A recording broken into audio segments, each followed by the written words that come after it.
break. Okay.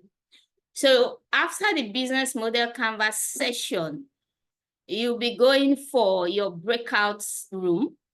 In that room, with your teammates, you have to then practice what you've learned from the business model canvas. That's the first session of the class. Then when we come back by noon, yeah, at around past 12, so we'll go into the business plan proper. Okay, so before we go, I'd like to just hear your view on what you are expecting to learn from this class. So I'll need like 2 to 3 people to share what you are expecting to learn and why you signed up for this class, and tell us a bit about your business, what you are doing. So if you want to go on, if you want to answer your question, start with a wave of hand, then I'll call on you to start. So 3 people to share with us your expectation for this session. So let's have you.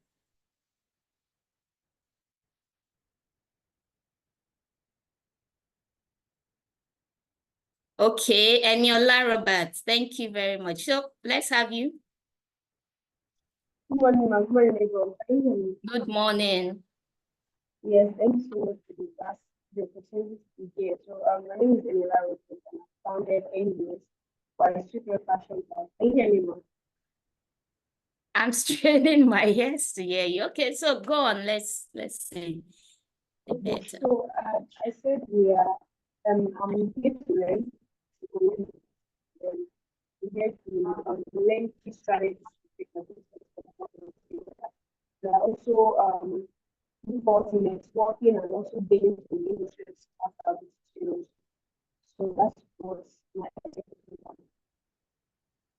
Oh, wow. I actually did not hear clearly what you said. Maybe you put it in the chat. Let me read that from the chat. So let's have someone else. You want to share your expectation, what you want to learn from this class. Why did you sign up for this class? And what's your business? Or what level are you? Are you a startup? Have you started your business? Or you've not started? You want to learn the skills to start. So let's just hear from you. Someone else, please. Okay, Irimiya Tama, raise your hand. So please, let's have Irimiya. Yes, go on. Irumiya. Sorry if I'm not pronouncing that well. Irimiya, that's what I'm seeing here. So go on, please.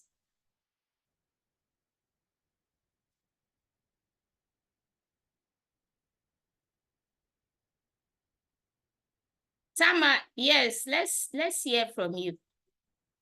Okay, so I can see Mary Jacobs. So Mary Jacobs, let's hear from you.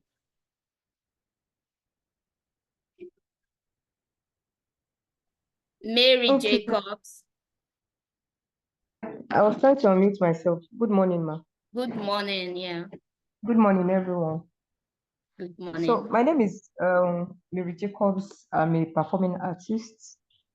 So yeah, what I do is for now I go to schools, secondary schools, primary schools to train children on drama, acting, on dance, on poetry presentation, and any other aspect of performing arts. So that is what I do. So okay. Yeah, so though I've been trying to move outside of that box of just schools. Do you understand? So one of the reasons why I signed up is because number one, I know that I'm not that business oriented, and I've been trying so many things, like the pitching of the thing, writing proposals,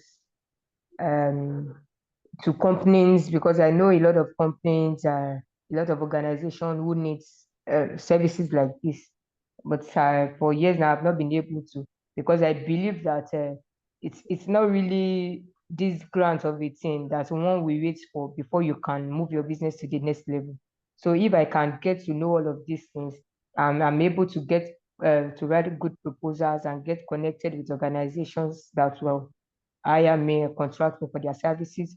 Money gotten from there, I can use it to establish a space for training. So instead of just going to schools, then I can now have an open space to train people, to train anybody in the aspect of, so I will have a space, like a rehearsal space, a production space of my own. So I think that's one of the reasons why I signed up, to be able to learn all of these All things right. and Thank you to very add much. Yeah, thank you. value to myself. Yeah, you're All right. Thank you. Thank you. You're in the right place. So you have a lot to learn from this class or this training. Thank you very much. Can we have one more person? Irima, you said if Yes, you are good ready. Okay, morning. good morning. So let's have you. Okay, I'm happy to be in this ways. One of the reasons I signed up for this is I am a business woman, a startup business lady, and I want to learn how to write a business proposal and also some ethics in how to build my business to a better one. Are you with me? Yes, please. Yes. Okay, yes. And because I have I'm into bag making and I'm a fashion designer. I make dresses. I understand that I'll be trying to promote my brand, and I feel I need this is the right place for me to get more experience and also to grow my business. So that is Thank all. you. Yeah, you are in the right place. You're welcome. Okay, let me Thank go you. to the, yeah, good morning. Okay, so now we want to talk about business plan. Okay, let me read from Eniola because I asked her to speak the last time, but I didn't hear her. My expectation is to get invaluable insight into scaling our operations, okay? Refining our business model, and assessing potential investors, partners who share our value. Awesome, awesome. You are all in the right place. So now, let me first share that there are a lot of opportunity for women. This is a program for women, and we are all women. And the truth about it is that there are a lot of opportunities, funding, trainings for women. As I speak now, apart from this training, I'm facilitating a course for women sponsored by International Trade Center, International Labour Organization, and Microsoft. And they are sponsoring women to take this training for free. I'm a lead trainer. So I've been consulted to train these women, and we offer these women this training for women for free. That's one aspect. And there are a lot of other funding opportunities like the Flourish Africa. So at the end of this program, I'll be sharing some opportunities for women that you can submit your proposals to. Women programs that you can submit your proposals to also. So you are all in the right class. So I welcome you all to this class. Now let's start with the business of the day. Like I said, we'll be learning how to write a business plan, and we also know how to put up a business model canvas together. You cannot write your business plan without having your business model canvas in check, because your business model canvas is just like a step or a bridge to your business plan. And that is why I start my business plan class first with business model canvas. Once you are able to have a right business model, then you can fly. And these days, some organizations, they won't even ask you to submit your business plan. Rather, they will ask you to submit your business model canvas. So what exactly is this business model canvas? Business model canvas is a 9 blocks, or we also say it's a 9 bridges, or we can also say it's a 9 foundations. Yes. So yes, they are all 9 blocks. And what do we have in these 9 blocks? That is what we'll be learning. Okagba, please unmute. Okay, so now these 9 blocks, that is what we'll be learning for this morning session first. And what are they? I'll be taking them one after the other. And this particular session is also a practical session. So I'll be calling on you to share, to respond, to just talk about each of the blocks based on my own explanation. So it will be practical for us. So just relax as we go into it. So now the 9th, now let me start listing them one after the other. Can you all see my screen? Because I've shared it. You should see it on the screen. Can you see the business model canvas on the screen? Yes, ma'am. But you have to Good. zoom it a bit. I'm not seeing it though. Oh, you should see that. Okay. Let me see. Yes, ma, I can see it. Okay, so can you see it? At least we all should see it by now. Stop annotating on the screen, please. Okay, so key partners, business model. We know that in running your business, for you to run a successful business, you must have partners. And that is why one of the first building or one of the first block is key partners. So now my question goes to you now, who are your key partners? In that your line of business, who are your key partners? So your key partners could be your suppliers. Those people that you buy your materials from. Somebody in fashion line, who should be your key partners? Where you buy your machine from, where you buy your materials from, where you buy those needles, the threads, and everything you use in achieving value for that your business, where you get them from, those are your key partners. And in a building blocks, in a business model canvas, you then have to list them. And in choosing your key partners, we have some motivations around picking key partners. And these are, maybe they have reduced price. If you're buying your single machine and somebody else is selling another machine, can you compare the prices together? So you are motivated to buy from Singer because one, maybe Singer gives you the best services, you know?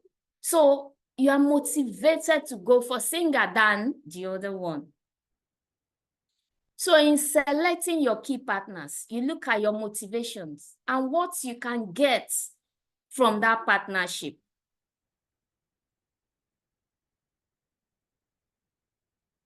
So that is how you get your key partners. So I want to go sectors by sector now. If you are in agric, if you are in fashion, I have someone from performing arts. So now let's go into practical section. Someone in fashion, if you are in fashion industry, who do you think should be your key partners? So I want a response now. Fashion industry, who should be your key partners? Performing art also, who do you think should be your key partners? Start thinking. If you are in food industry or agric industry, who do you think should be your key partners? So question time now. Fashion, anyone in fashion line, let's hear you. Your key partners. Who are your key partners? Because you are going to write your own business model canvas at the end of the day. So who are your own key partners? Relate it to your industry sector.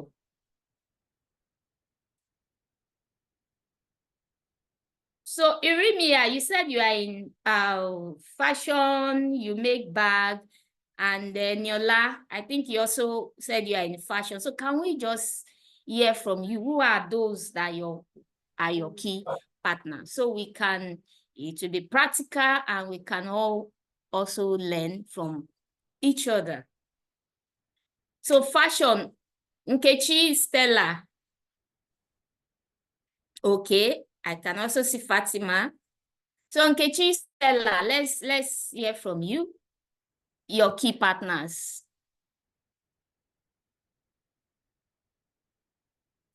Okay, so can we hear from Fatima?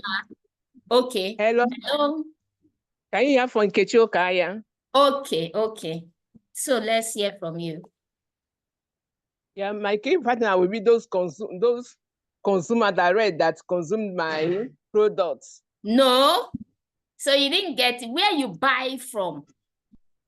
You know, we are taking it one after the other. So I want everybody to understand it now. So those that consume your product, those should be your customers. They are not your partners. Are you getting it? So your partner should be those that you need to buy the material from. Where are you sourcing your materials from? These are your partners. Okay, ma. So we'll still get to the customer segments one after the other. Let's just take it one after the other so that we can all get a clear definition of how to put up your own business model. Now, so key partners are those you get your resources from. So, yes, Ifeoma Cynthia, I can see your hands. Let's have you. Okay, good morning, everybody. Good morning, ma. Good morning. Yes, my name is Ifeoma. Okay. I'm a baker. I make cakes and I make pastries. My As key a partners caterer, which from line me of now. business? Caterer? I want as a baker. Baker, I want to ask now, okay, the yes. person So, I buy from. Yes, a baker, my confectionery.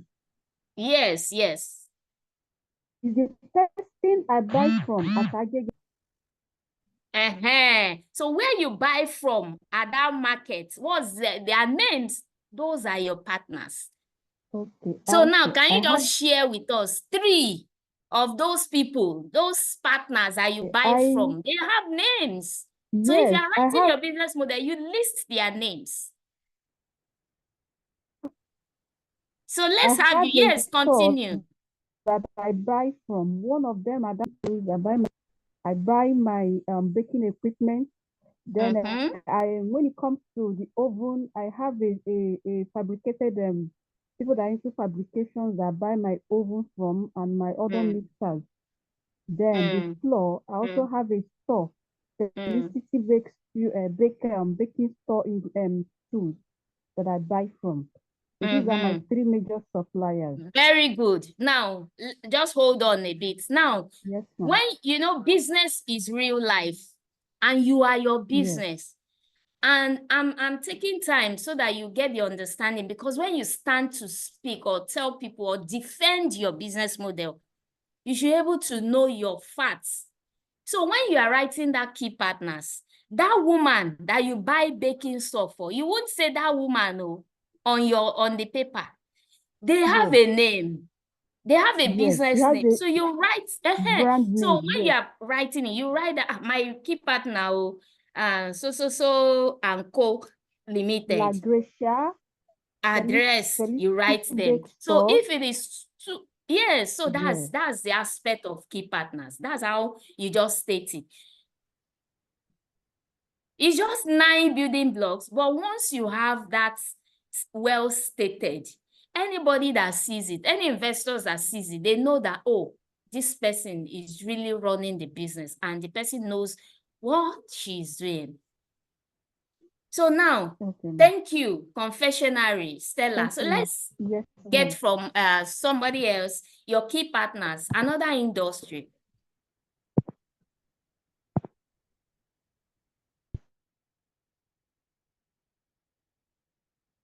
Yeah, okay, informer Cynthia, did you just, are you the, okay, it was Stella that spoke now. Okay, so let's I have just informer missed Cynthia. speaking, yes. No, it's informer. It's informer that just missed speaking, ma. Informer. I just missed Oh, speaking. okay, It's sorry. So informer now that let's just have the next person then. yes, ma'am. Okay. Yes. Thank Hello, you, ma'am. morning. Yeah, hello, good morning. Yeah, okay. I'll say into renewable energy, Awesome. solar Okay. installation. So my key Mm. partners will be OEM manufacturers of this solar equipment, importers, people that import to Nigeria, Mm. people that import inverters, panels, different companies that do all of that. My partners are also like installers, people that also do maintenance for such systems. Yeah. And people that also then the other partners is like, okay, accessories. The accessories I will need to do my solar installation. And my partners are going to be like also engineers, people Yeah, that can actually help me vet the work that has been done, approve the work exactly. professionally. Awesome. So, Yeah. and technicians. So those are my partners. Awesome. Thank you very much. So that is it. So when you are listing it, you are sure of who your partners are. And you also know what motivated you to go into partnership. Why will you buy from them? There must be something you saw from them that made you to conclude that, oh, these are the people I want to do business with. That's the way it is. So they are your partner. Awesome. Thank you very much. Let's hear from one more person from another industry. Good morning, ma'am. Good morning. Yes, ma'am. My name is Jacinta Ubeke. Okay. Yes, I'm a hair vendor. Hair vendor. Okay. Yes, hair making and wigging. Okay. So my partner is source hair from hair factories such as Vietnam. And Awesome. also I sell hair products. So I partner with people that has a large scale of this and they supply hair products to me.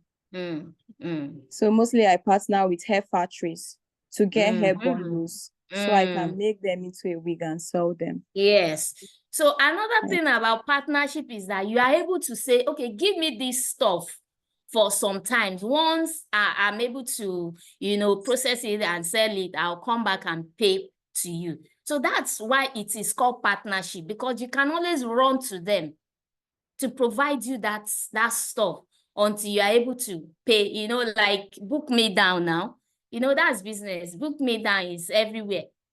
So that's why that partnership is there. So as a business person, you should have like constant people who you deal with, so that when it comes to defending your business, especially if you are looking for investors will deep down into all these questions. They want to know. And that is why I'm taking my time to also share how you can also get it right using a simple business model canvas. Because nothing else, it is only your business model that they will request for when you need funding. So once you are able to get this, then we'll get it right. Do we have someone from fashion? I've not had anybody from fashion. I've had confectionery, renewable energy, hair vendor, fashion, agric. Hello, good morning. Hello, good morning. Good morning.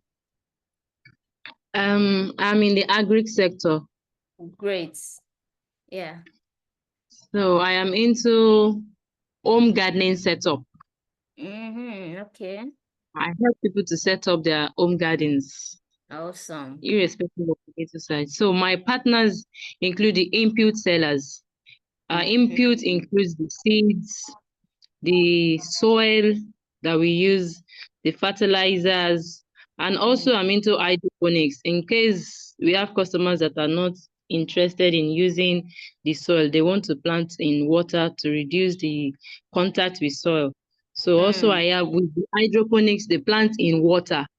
So with that, I need the help of the plumbers to set up the water system there. Those are my partners. Awesome. Yeah. Thank you very much. So now you can see that everybody now have different partners, and that is why you cannot copy in business. You can't say the same partner that the person in agric has is the same partner that the person in renewable energy should have to know.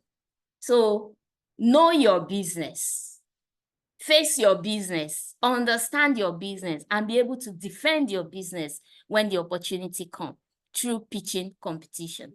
So thank you very much. Now let's go to key activities. Key activities. What are those activities that you do on a regular basis that gives you value? You know, people pay for value. But there are other activities on the ground that will bring about that product or that value. So what are those things you put on the ground, you do on a daily basis, key activities in terms of your production, in terms of the problem you are solving? What are the activities? What platforms? So those things that you do, that is what we are saying now in your key activities. Maybe as a fashion designer, you resume in the morning, the next thing, or first thing, maybe you have a cleaner that have already done the cleaning job. The next thing is have your design first, right?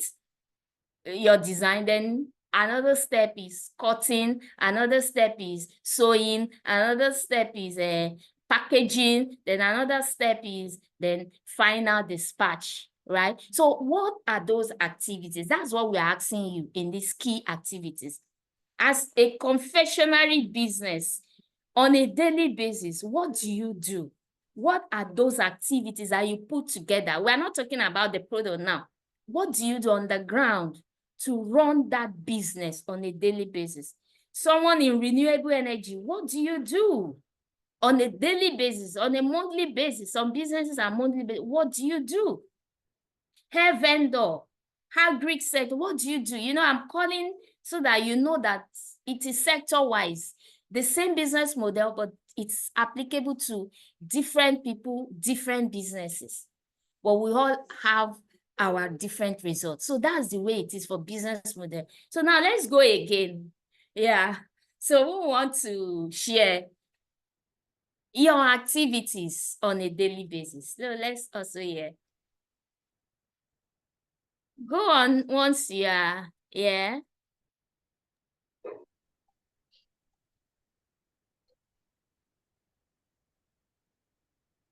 Hello. So hello. Okay. Hello. Yeah. Good morning, Okay. everyone. My name is Grace Bejero. Talking Okay. from the aspects of renewable energy. What Okay. I try to do daily, but I'm trying to differentiate it. Now, you are actually referring to what we do daily in terms of our customer or in terms of the partners? Okay, no, you already have your partners. Fine. Okay. Okay. Now, let's assume that you've gotten the materials from your partners. You know, the essence of the partner is to be able to get those resources from them. You already have it. Now, you are in your office. You resume in your office. What do you do? Is that like there are some engineering work you do on the ground to make sure that bulb runs? Or, okay. you know, okay. I get you now. so now yours might not be like daily, it might be monthly, but what are those things you do on the ground for that cooking stove to function as a renewable energy person? And cooking stove is your product. Okay. Yeah, I get it clear now. So what are the activities you resume on a daily basis? Yeah, What do you do? Most of the things I do, let me start with, for instance, the kind of installation we do presently. Okay. Things we can always, we check our customers. We have It's a crowd-based stuff that will see what's ongoing in different people's homes when we do installation for you on our back end. You can see everything. So we also make sure we check the status of each customer's device. If there's a need to send a team there, or before the customer even raises an alarm or give a complaint, we've already seen that something is wrong at the back end. So we do that monitoring, seeing a situation before it comes. Then what we'll also do again, prospects, those we are looking up to that have actually showed interest, and we'll keep them, maybe sending them, reaching out to so them. those are the activities you put together that Yes. gives you value, Yes. that makes you to be relevant in business, that make people to say, this business is existing, let's go to the office. You understand? So those activities, any investors that see your business model, they should see what you do on a daily basis. Yes, so that's what we are saying under the key activities. You already know your partners, fine. It is well defined. Now, what do you do? So let's pick someone else from another sector, you know. Hello. Good morning. Yeah, good morning. My name is Ifoma Ndubeze. Okay. So I'm into a bulk food vendor. Bulk vendor. Yeah, food vendor. So what I do as a key activity to actually make my business move is number one, knowing my partners and sourcing from them. So making making my business to be active daily is I have this WhatsApp group that I created for my customers. That on a daily basis, I make sure that I go there and post out the prices of what I get in the market daily, so that I'll carry them along and make sure that they don't feel left out. And some people will tell you that the market prices are hiking every day, but I'll make sure that I carry them along, tell them day-to-day activities of what market price gives. Saying, I want to recognize me, and like I do most of this sharing in bulk, both cow, goat, and everything. So I carry them along and make sure that they don't go left out. Okay, so that's how I do daily to carry. Yes. So with that now, if it is well stated, written down on your canvas, then I will know that this is what this person is into, bulk sales. And if I want to buy cow now, I know where to go to. So that is what we are saying. Your model should, anybody that handle or sees your business model, they should be able to understand what you are doing. Yeah. Yeah, so that's the essence of that. Now let's go to another person in different sectors, so that Hello, ma. Good morning, ma. Good morning. Yeah. Hi, my name is Ngozi Obasi. I've been raising my hand for a bit now. Sorry. I'm sorry that I have to drag you back to the key partners. So for everybody, because I was going to leave it because I think I understand what you meant, but in the sector I'm into photography and videography and content creation for various events and various brands. What would you say, or who would you say is my key partners? Because when it comes to content creation or videography, we buy our cameras, our phones once, and we don't buy them constantly. People that sell fashion brands, these fashion brands and these food brands, they have customers that they go to, they can call their key partners because they are always going there to patronize them, either for fabric or for food items. So people like us that buy our cameras as investments and we get to use them for long periods of time, our lights, who would you say are key partners? Yeah, so the name of that company you bought the camera from, it doesn't matter whether you are using it once or you are using it forever. You got it somewhere. So you want to build your model to attract funding. You have to write the names of those people you bought the cameras from, the phone from, then the content, the certifying body, the patent rights. The patent rights, what do you mean? You know, if you are talking about content, you need to, there's another level of patenting your content. So that okay, the IP. Yeah. I said, yeah, the IP. Yes. So those are your partner, because you have to reach out to them to get those stuff. Without having those stuff, that means you cannot run your business. So you are partner because two of you are working together. Without having a camera, you won't have your business functioning, right? Yeah. So you will get it from somewhere. Then you get their names and write it down. Oh, these are my own partner. If you need to exchange, to buy another camera now, you know where you are going to also get them. So they are your partners. All right. Hello, Thank ma. you so much, ma. Hello, ma. Okay. Hello. Okay, sorry, I want to add a bit for her because I've actually been into photography some time ago. Okay. Now, some of your partners can be your accessories, people that you buy accessories from. Those cameras, you change their battery, you change lenses, you use Canon paper, you use IT paper, you use different accessories. So those people that you get, when there's an issue and you need to maintain that camera, the people you reach out to. So accessories, people you reach out to, and also your partners also can also be your co-photographers. If, for instance, I have an event and I'm already occupied for that day, I might decide to give that contract out to another person and let that person handle. I'll get a percentage out of that work. So those people are your partners. I see them also as your partners. Yeah. Thank you very much. Thank you. Okay. Thank you very much. Yeah, so let's move. We're already in the key activities now. So any other person that want to share their key activities on a daily basis? Yes, ma'am. I'm here for the confectionery. Hello? Hello, I'm here, ma. Can you hear me? Yes, please. Go on. Okay. Once again, my name is Ifoma. I'm a baker, confectionery section. Okay. I really appreciate this program because things are beginning to get very clear for me at the moment. So my daily activities, because let's take for instance, yesterday, I've gotten my products, my raw materials from my partners.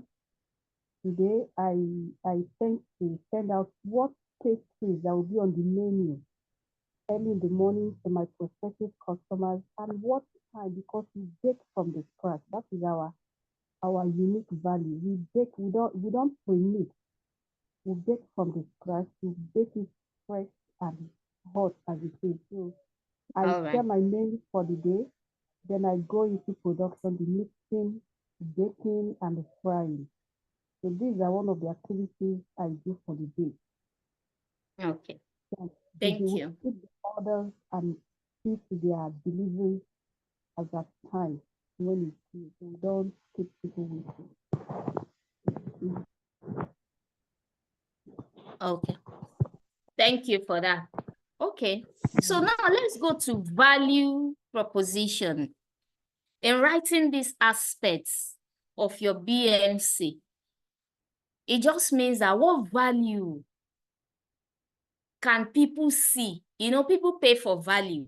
Yes. So what will people pay for in that stuff, in that business that you are doing? Can they pay to buy from you? And people pay for value around newness. Maybe somebody, the lady in confectionery, maybe you just finished baking that bread and that aroma is everywhere, and people like, oh, that newness, I want to buy that fresh bread. Is it the value you are given? Now, performance. Maybe you are the type that in your business dealings, once they call you, I have someone that said, oh, I want jollof rice. Once you book for jollof rice, within 1 hour, you'll get it delivered to you. Are you like that? So what is that value you are giving to customers that they are willing to pay? What is that problem that you are solving? People want to pay for something that they know that, yes, once I have this thing, I am just satisfied if I buy from this person. So what's that you are doing? Is it your designs? Maybe you're a graphic person. Is it that design that will make people to come back to you? Is it that printing, the way you print, that will make people to come back to you? Is it the price? By the time they go to 3 shops around your street, is your own price lesser, cheaper, but yet you have quality products? So what is that value that make people to come back to you, that will make people to want to pay for that stuff? You know, when we're talking about value, it doesn't matter how expensive, it doesn't even matter that price. Somebody can sew a dress for 20,000, another person will tell you it's 100,000, and you will still get your own customer. It is just value. So what is that value you are giving in your own line of business? Is it that you have that cool office that once anybody enter, they will like, oh, this AC self is what is making me to come back to your office. I can relax. Or is it that you offer them a bottle of water when they come to your office? You know, some people don't even know how to treat customers. When customers come for the first time, you don't know how to treat them, but we'll get to customer relationship later. But now, what is that value? So let's also go again. Like I said, it's a practical session. So everybody, you are free to share. So value, what value are you giving? Why will I pay for your products while I can get it elsewhere? Good morning, everybody. Good morning, ma. Good morning. Yeah, my name is Temitayo. I'm a leather artist. I make leather accessories, okay, majorly footwears. Yeah. And I would say that our value proposition, we do both bespoke and ready-to-wear footwear. And for our bespoke brand, our core is to ensure that regardless of your feet shape and size or structure, we have the footwear for you. So we partner with maybe hospitals, people who treat amputees, people who have an uneven limb, and they just want the kind of shoe they can wear that their limb would not be obvious. So, and then we also ensure that we have a measurement pattern that our customers can send to us from the comfort of their homes. And the reason why a lot of our customers come back to us is because sometimes when you ask those with health issues and maybe inflammations on their feet and swellings and all, you tell them to send pictures and they'll tell you, oh, I'm so ashamed, my feet does not look good and all. So at that point, you have to also reach out to them emotionally, let them know their feet is beautiful and that and is all of that. solving a problem. Because Yes. So value comes from problem solving. yes. So they are comfortable yes. sharing such pictures with you, and then you tell them, okay, this is what I want you to do. And also, we also create that, and people who tell us, oh, I wear only sneakers, I can never find my size in the market. I tell them there is no size we can make. Yes, just send us a picture of your feet. So yeah, I'll say those are my value propositions. Wow. Thank you. I like that. Well done. Yes, so that's the way it is. Your product should come from a problem. So what problem are you solving? In fact, if you can identify the problem that your business is solving, definitely you get customers. So let's go again. Walida Ahmad, if you are ready.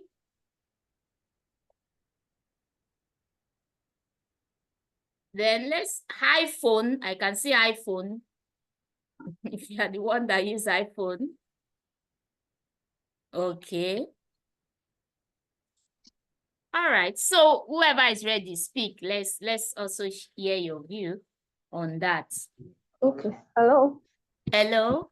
Yeah, I would say for me, the value proposition, I would say it's being a renewable energy solar installation. We will try ensure we do a very good energy audit for you, not just install anything. We make sure we come up with a design that suits your load, what you want in your house. Because a lot of people doing installation today and they are complaining, no, solar is this, solar is that. If you have a very well done audit on your energy, you will know what is required and the things you do. And also we ensure a very good maintenance service and customer support. And also we also ensure that, because a lot of people, depends on your area, some are complaining of this and band A, band this and band that. So far, we've been able to reduce costs. Some persons that are paying like 40,000 naira daily on their NEPA, some of them are, after the installation, they are paying And that's just problem. 12,000 You understand? That band A, band B stuff is yeah. problem. The NEPA issue is problem on its Yeah. own. So for So you to bring a value reducing for their a cost, yeah. customer that we have this solution, don't worry, you know, that value. And that's why people will pay for it, no matter how much it is. That's how to get your value propositions. Yes. And also So when it in comes listing to them, you can then say, oh, we have high performance delivery, you know, and so when you're listing them in your BMC. So another is that a lot of people that even run gen, even with some, I still saying, even with the band A or band B, they still do not have the lights. So they still go ahead and spend costs for diesel generators. So if, for instance, for offices, some of them are installed for, they don't have to, because once the sun is up, unless we are having outrages or cloudy day or a raining day or storming day, when the sun is up, with that, it cuts both costs for you on your diesel generator, also cuts costs for you on your NEPA. And so those are some of my values. Thank you. All right. Thank you very much. So I'm sure you are all writing them down in your own model canvas, because if you are able to get it right, this is just a standard that is being used everywhere in the world. There's another, apart from this training, I have another course, like training also, that I'm also involving.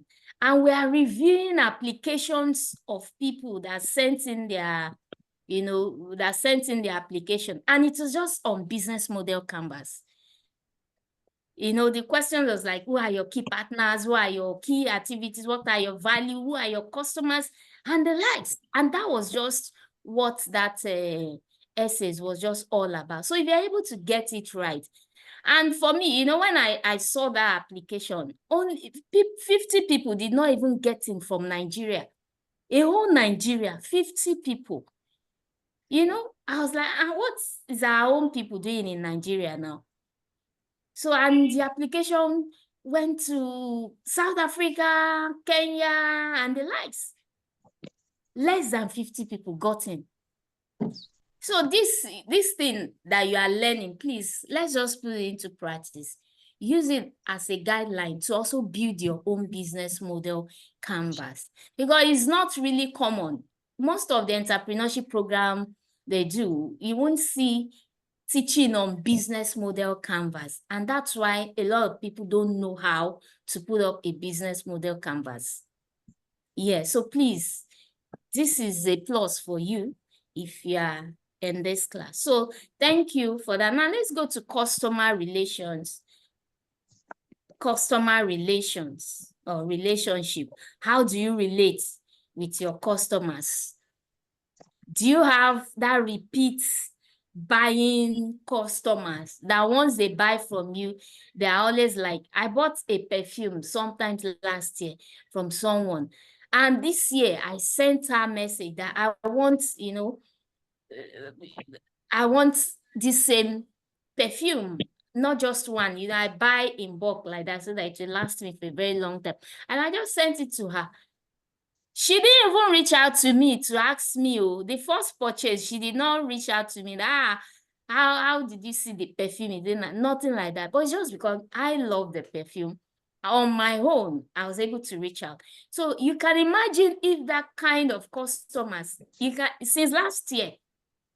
So you can imagine if that customer have been sending me a kind of WhatsApp message that, oh, maybe once in a month, we care about our customers. How are you doing? That perfume you bought since that last year, it would have been finished. So why don't you need another one? You know, or maybe you want one for your husband, or you want one for your son, you know, and like that. That is relationship. But majority of people who are doing business in this Nigeria, they don't reach out to their customers. Once they are able to sell that once, that's all. They're happy that at least I've made sales. It shouldn't be so. So as a business owner, you should have how to reach out to customers. It could be maybe on their birthday. Do you even have database of your customers' birthday? Do you have database of when they purchase that stuff from you? So these are relationships we're talking about. So what relationship do you have in place for that your business? Or do you intend to have in place? If you are learning, if you're in this class and you don't have a business and you're about going into your own business, so what relationship do you want to have in place when you start that your own business? So as usual, I'll also throw it open. So let's talk, let's deliberate on that. Share from your own business, using your business as a case study. Yes, please. Okay, good morning, everybody, once again. Good morning. Over here. Really, I'm excited, seriously. I want to ask now, because in my baking business, what I have, I have phone numbers of my major customers, and by God's grace, most of my customers, most of them that I have is on referral basis. So I have their phone numbers, and like a Monday morning, like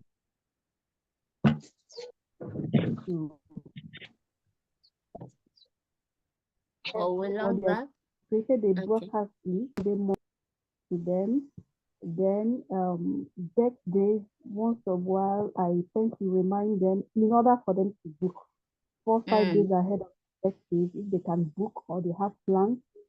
Then I'm asking now, is that a way I should add to my customer relationship information on my business model canvas? Is that the right thing? Because this is what I do. I don't know, this is what I do on my own.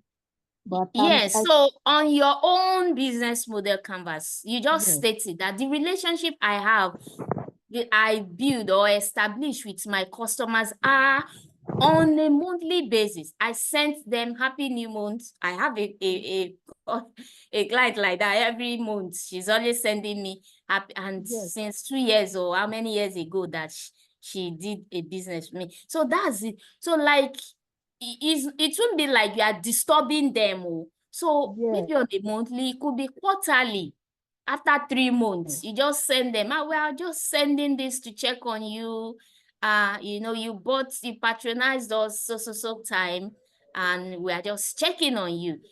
Just leave it there. So you will list it, what you are doing. You send chats, you send messages, you call, or maybe birthday wishes, write it like that. Whatever you are doing, just write it. That's the way it is on that customer relationship aspect of your BMC. Okay, thank you very much, ma'am. Yes. Thank you. Someone else? Yes, ma. Okay, please. My name is Ajayi Adiola. Okay. I'm into fashion designing, ma. Okay. Based on my own customer relationship, there's a WhatsApp group I created for my customers. Once you've patronized me, I put them in a WhatsApp group. So monthly, especially for new month, I send them messages to wish them a good new month. Then also, once in a month, I send bespoke dresses, styles that are recent. Probably the one I downloaded from internet, I sent to the group. And most times it has really been working for me. Most of them will come back. I like this style. They will DM. I like this style that you sent. Please, they will screenshot and return to me. Please, I want to make it and all that. So with that, I've been able to engage my customers. Yes. Then also, we do this feedback of a thing. I throw it openly to the house. Please, if you have anything concerning your dresses, please. And some of them, they DM, some of them drop it on the group. Please, the last dress you steal, we saw threads. So I had to get a weaving machine. So some of them complained that the inner weaving of the clothes was bad. So I worked on it. So I apologized on the group and told them it's now a new thing. I snapped the new machine and told them it's a new era and we're working tirelessly on that. I think it's a good one. They are really satisfied. Awesome. That's very good. In fact, that feedback self will give you a kind of closer relationship, because for Yes. anybody to be open and tell you that, I don't like this, I don't like this, and you are able to listen to them, adjusted that, and that's a relationship on its own. But the WhatsApp group, you need to find out if people are okay creating a WhatsApp group. Some people don't really like to be in a Yes, WhatsApp yes, group, yes. no Yes, matter I told how. them that it's optional. You So can you need always to log out find if you are out. not satisfied. That's Yes. fine. That's And fine. that is So why only admin send messages. So it's all spamming with messages and all that. Only send yes. messages. Yeah, so that's a very good one. Thank you. Well done. Yes, ma'am. Okay, so one more person so we can move to the next segment. Yes, Okaya. Can I say something? Okay. Okay. Some of my customers that I have their numbers. Their WhatsApp, other they will post many things like some health celebration ceremony they are doing. Hey, if they didn't invite me, I hear it, I will call them. You will go. Yes, I will call them on phone. Check them. Okay. They say so your customer. So we forget. They say, hey, I used to have. I say yes. It's okay. And I will attend. One day I draw the attention back. They will come and they start at the business. Even they will give me more business. Yes. To do. We remember. So I don't know that you are still around. So help me. I do this. So how we get another business so add up in my business. I can do more business that can give me more income for them. Because I post in my WhatsApp, then I chat on them.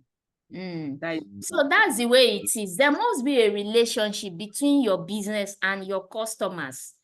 So that you are keeping them abreast of the new thing, the new trend, And once you have that relationship with them, they will keep remembering you that, oh, I have this customer that is always disturbing me.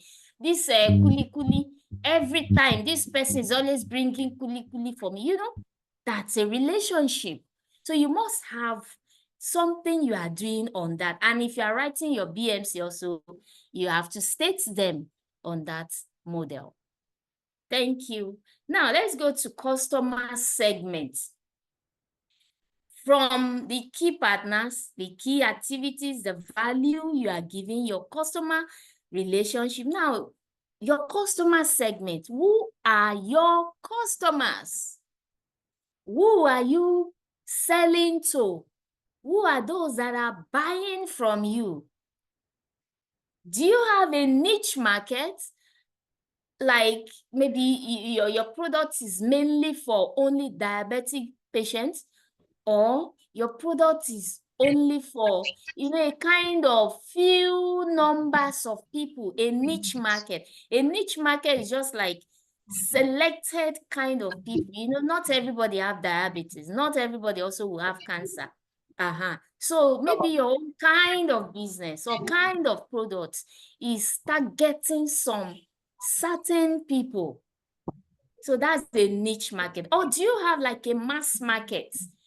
Well, I always say bread is a mass market. Even though bread is a mass market, it's still not everybody that eats bread. So everybody cannot be your customers. So who are your customers?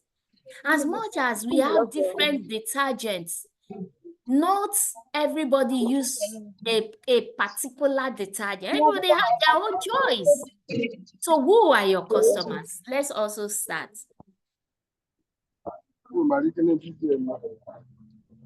Are you? Hello, good morning.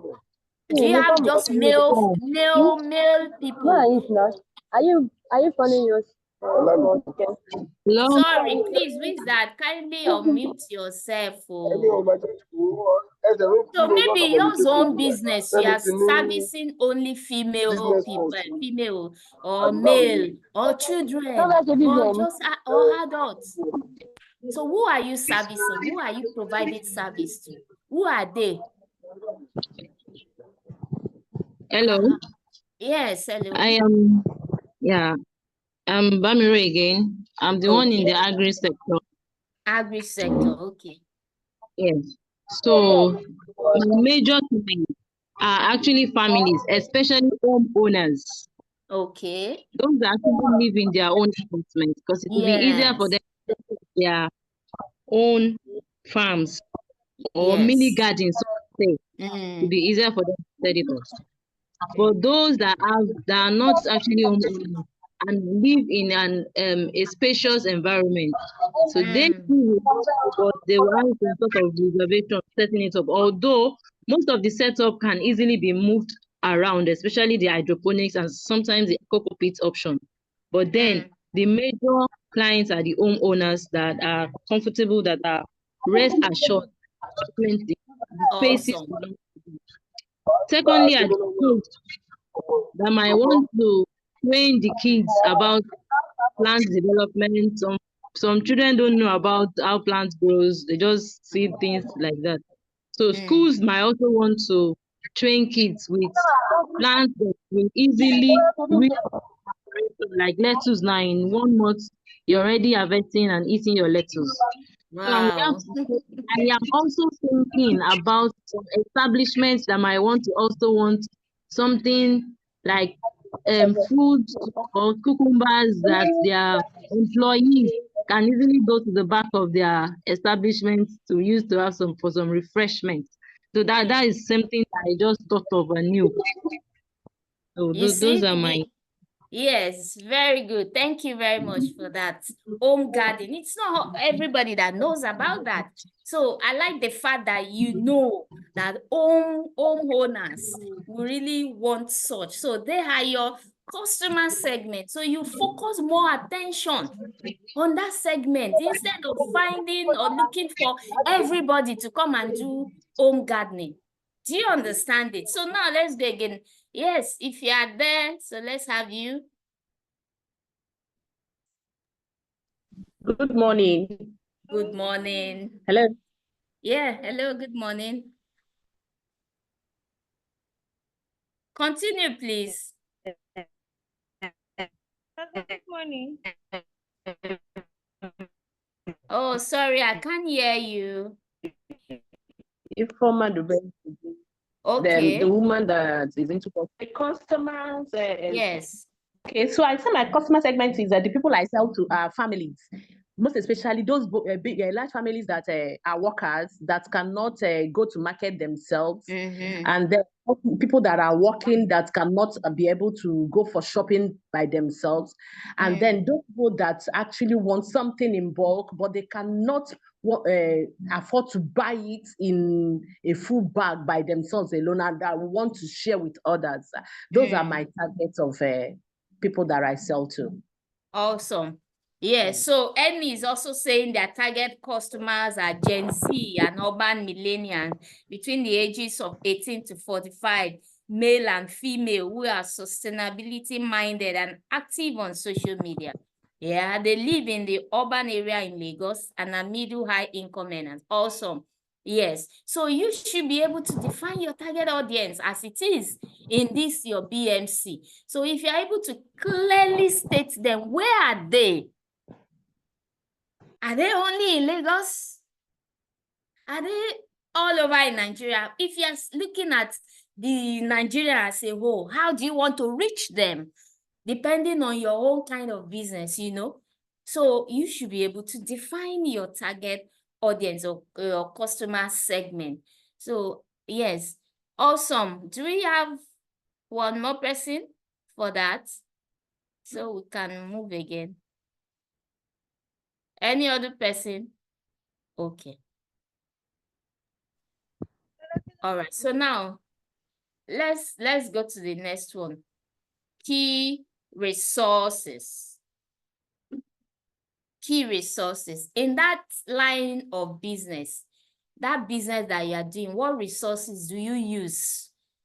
You know your partners, you know your key activities. That activities you do on a daily basis, what are the resources you use?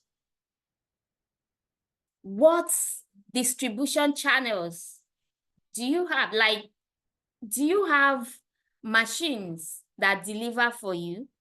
Do you have, I'm talking of motorcycle now, maybe for your delivery. Do you have that?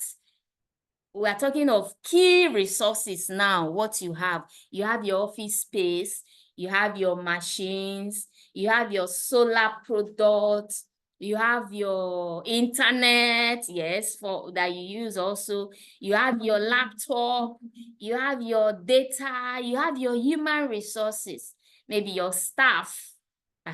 You also have that finance. At least you're able to pay for your rent. You have finance on ground. So you have distribution channel. It's moved from one end to another. So what are the resources you use? You have your baking pan. You have your cooking gas. You have your stove. What do you use for that business? So let's go again. Hair vendor. Jacinta, I've not heard from you. Let's speak from hair vendors. Your key resources. What are those resources you make use? You have your comb, right? I'm sure you will need comb for hair. You have your gel or whatever. So let's just hear from you if you are there. Otherwise, someone else who is ready, let's also have from you. Okay, good morning, ma. Good morning. This is Ajaya Diola again from the Fashion Enterprise. Okay, Ajaya Diola, yeah. Yes, my key resources include industrial sewing machine, weaving machine, generator, sewing machine, manual sewing machines, mannequin, him irons, threads, and financial and fabrics. Yeah. Fabrics, yes, very important. Without fabrics, you can also anything. So very important resources, yes. Then your staff will call maybe 2 or 3 that are working for you. They are still human capital. Yes, ma'am. They are part of your resources. Yes, so when you are listing it and you're stating it in your BMC, you include them. Your human capital, 2, you have 2 staff, yourself and 1 more person, or yourself or 2 people. You write them like that. So who else? Renewable energy, your key resources. Okay, ma. Thank you. Yeah. My key resources are my solar panels, solar panel, my inverters, yes, yeah, battery for storing, all the accessories and cables, breakers, switches to do all the connections and the rest. Awesome. Mounting structure. Yes. Because some persons might not want it on their roof. So it might be a car park or a particular location. So mounting structures where we're going to mount the solar panels are also my key resources. Then your intellectual can also be your key resource. Yes. Yeah. My engineers, my technicians. Your copyrights, even your CAC documents. Yes. My technicians, even my suppliers, the vehicles we normally use to deliver, go and get our panels. So you can, that's how you start writing them one after the other, writing them. So the essence of BMC is just for anybody to see it and have a clear understanding of what that business is all about. That's just the essence of BMC. And BMC is simplified business plan. Why? Investors go for BMC because BMC is just simple. In 9 blocks, they will determine what that business is all about. But in business plan, you have like 50 pages to sit down to start reviewing each pages one after the other. It's not an easy task. And that is why investors these days, if they want to work with business plan, they will just give it to consultants that, okay, review. For instance, if you want a business loan from BOI will ask you to submit a business plan, and your business plan must be up to date. That's 50 and thereabout pages. And once you are even submitting like 10 pages business plan, they will tell you that you don't know what you are doing. So because of that volume of business, like a lot of investors, they don't have time again. So they will ask you, submit your BMC or submit your pitch deck. That's what they want to see. So that's why your BMC really matters. You state everything you are doing. Let it be clear. Let anybody see it and say, oh, yes, this business is nice. Oh, yeah, I love what you're doing. Oh, yes, we are willing to invest in you. In just a short time that they glance through your BMC. So any other person, your key resources, what do you use? Agric, home gardening, the lady from Yes, the... yes. So yes, what are your key resources? My key resources include water, seeds, manure, fertilizers, hydroponic nutrients, pH meter, EC meter, soil cocoa pits, and my nurse working with me.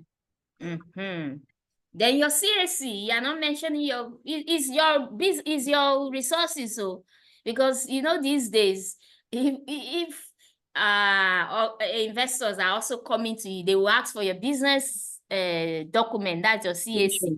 They want to also know if your business is being legally registered in Nigeria. So is your patent right, is your document, is your property. So it's your key resources. If you have your business registered, it's just that we're in this side of the world that Nigeria to do business is somehow, but then it's an achievement to get your business registered. You can imagine doing business in the US. They will even be begging you to do business. That's the way it is. But Nigerian is just like frustration, except you know what you are doing and you know your way around your business. That's the way it is. So it's an achievement to get your business registered. They are supposed to celebrate entrepreneurs in this our Nigeria, because they are the economy mover. And tomorrow they will ask us to bring tax, sorry, to come and pay tax. Okay, yes, so let's go to someone else finally on the key resources. Hello, good morning. Good morning. Hello. The line is breaking. My name is Annie Ruth. I'm a luxury vendor. I sell luxury wear, particularly for males. Okay. Yes, particularly for males. So yeah, I would say one of my key resources is the internet, because I actually do not have a physical store. I have an online store where you have to just you have to place your order. 2 days, you get your goods delivered to you. Yes. Yes, so it's basically the internet, WhatsApp especially. That's your key resources at this level. So it's fine. It's fine. Yes. Okay. Let's go to channel now. Your channels. And channel simply means the channels you use in reaching out to your customers. And these channels varies, applicable to different people, to different age brackets, and to different businesses. So the channel varies. So you need to know which channel you can adopt or you are adopting or you hope to adopt when you start your business to reach your customers. Is it through vendor, going for exhibition? Lagos Trade Fair is coming up by November. Is it through attending trade fairs and exhibitions? Is it by reaching your customers online? Well, if you are reaching your customers online, where? Which of the channel? Is it Facebook, Instagram, YouTube, TikTok? And you also need to know the age bracket. You know, most adults, they would rather use Facebook. You know, when they are relaxed, the next thing to do is to scroll through the phone and they are going to Facebook. Woo! Do you know the age bracket of your customer target? Because that will also mean the channel you also be reaching them on.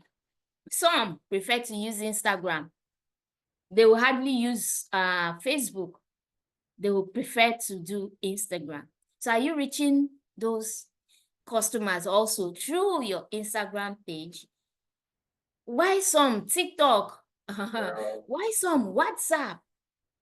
Why some attending trade shows or placing their product in a store? Like ShopRite, you have your product in ShopRite. Is it by like that? Which one works for you? Depending on your business and your level now. You can always grow, but it's okay to start somewhere. So which level are you in your business? Which channels are you using to disseminate information about what you do? So let's also go again as usual. Hi, good morning. Good morning. My name is Bonjibola. I'm a founder of Tiana Cuisine. So one of the channels we use for our business. So we are online food vendor. We deliver to our customers via in different locations, but they order via online online platform. So one of our platform are Instagram. From Instagram, we bring them to WhatsApp. And then we also make use of TikTok, Twitter, and also Facebook. Yes, so those are the channels we use. Yeah, awesome. That's okay for your business. So let's also get to hear from other people. What channel do you use? So relate it to your business. BMC is personal. It should speak for your own business. Yes. Hello. Yes. Hello. Hello. Okay. Okay. So some of the channels I use yeah. Now some of the channels I use are like visiting estate management. Okay. So that with that I can with that I'll be able to reach out to the estates, people living in estates that will want touch because the cost of solar, because the cost involved. So most times people like really dealing with people that they are sure of to offer that service for them.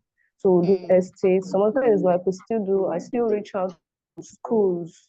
We do physical most times, though we still do online. We visit schools, we visit hospitals, we visit businesses, that mouth to mouth, tell close people, word of tell them mouth, this is what word we of do, mouth. put on our status. Mouth, yes, word of mouth. We do word of mouth also a lot. Then also maybe for farms, because these days farmers are now using pumps because of the cost of running diesels. We meet farm associations who that manage good number of people in different farms. And real estate, people that are into real estate, they already have the database of customers already. Yeah. So so those are some of the channels, because every business actually, because you can manage power very well. Even the tailor, the hairdresser, you can reduce your cost on electricity with solar. The initial cost is expensive, but with time it will pay for itself. So we just use those channels to reach out to people, word of mouth, reaching out to organizations, and then visiting exhibition. For instance, you just concluded energy, there was an energy exhibition where we learned a lot of importers and the Thank rest. you very much. Yeah. Thank you. Yeah. Thank you for that. Okay, let's get one more person so we can round up for this class. Then we can go for our breakout room for the next task. So one more person, your channels. Different. Hi, good morning. Good morning. Yeah. Okay, my name is Medina. My business name is Madi Smarts. I sell kitchen items.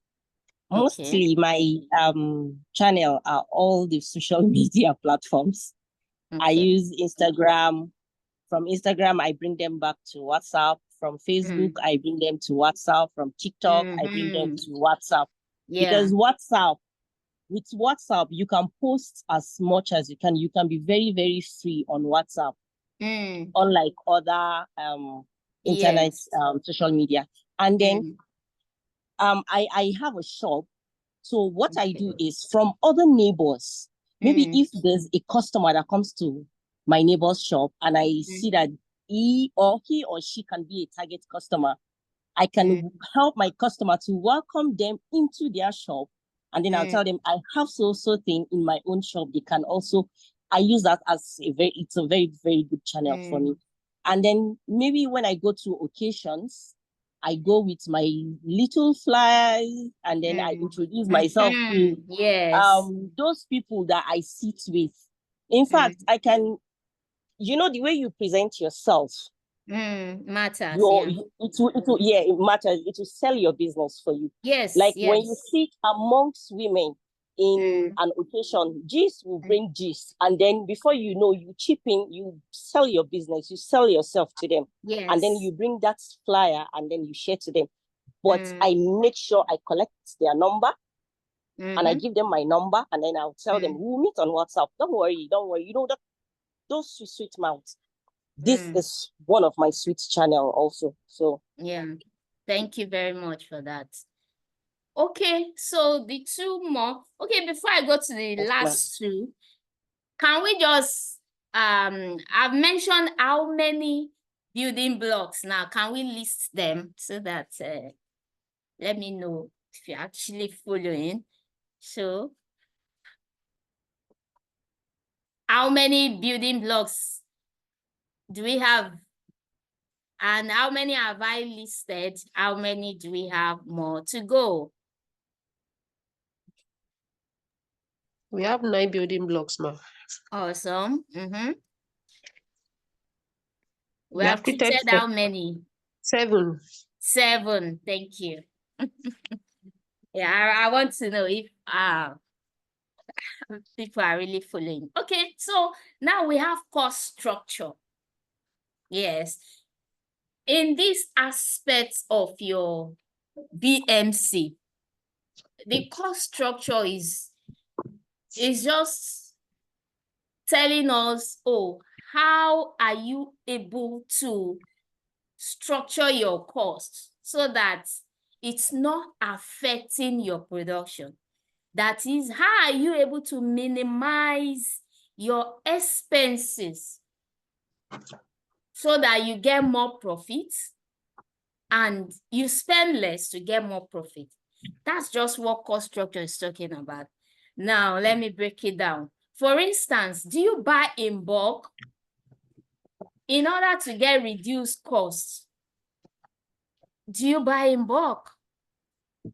I know organizations that put money together and buy a product from China. So buying from China and 10 people put money together, they buy it, ship it down from China. For them, they want to reduce their cost so that they can still produce that same thing, get the same value, sell it, and at the end, they will have like higher profits than buying individually, that they will now spend much money on the in getting the product ready. So that is the cost structure. We want to know how you are able to minimize costs, how you are able to shed out some high expensive costs. Maybe in this time of electricity that we're in band A, band B or so, do you prefer to go with solar? I know a business that told me that I'm not using electricity. I want to face solar. But then if you are facing solar, you need to check your cost. If your electricity will give you high cost or solar will give you high cost, you need to be able to balance it. So that is what we are saying. Which one do you want to reduce? Or maybe you have, for instance, 10 staff doing a particular number of production. Maybe let's say 10 people producing 100 shirts. Don't you think, have you sat down and say, okay, can 5 people produce that same 100? That's another way of saying, okay, we want to reduce our cost. The same 5 people can do 100, meaning that 5 people will do 20, and so that is cost reduction. So in your own line of business, how are you able to, especially in this our economy situation, what are you doing to reduce costs. Your product is still standard, but then at least you have higher profits and you spend lesser in your cost. So what are you doing in that your line of business? Is it salaries? Is it rent? Is it in the area of utilities also? You know, a lot of expenses that you want to cut off so that at the end of the month, you know that, oh, you didn't pay for this, you didn't pay for that. So what are you doing? That is what cost structure is telling us about. So what are you doing in your own business to minimize costs, to reduce costs, to still make sure that your product is still standardized and you are still running as a business person? Okay, let's go again. So you're free to share.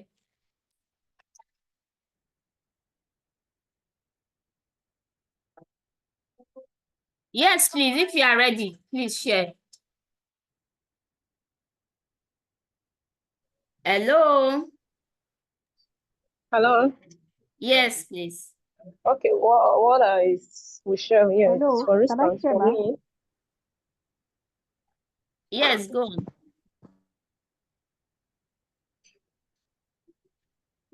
Go on, please. Okay. So what I'll say, what has helped me, for instance, I talked about the energy exhibition just concluded, of which I visited for 3 days, and there were technical seminars, there were and leaders summit, and also there were lots of manufacturers and people importers.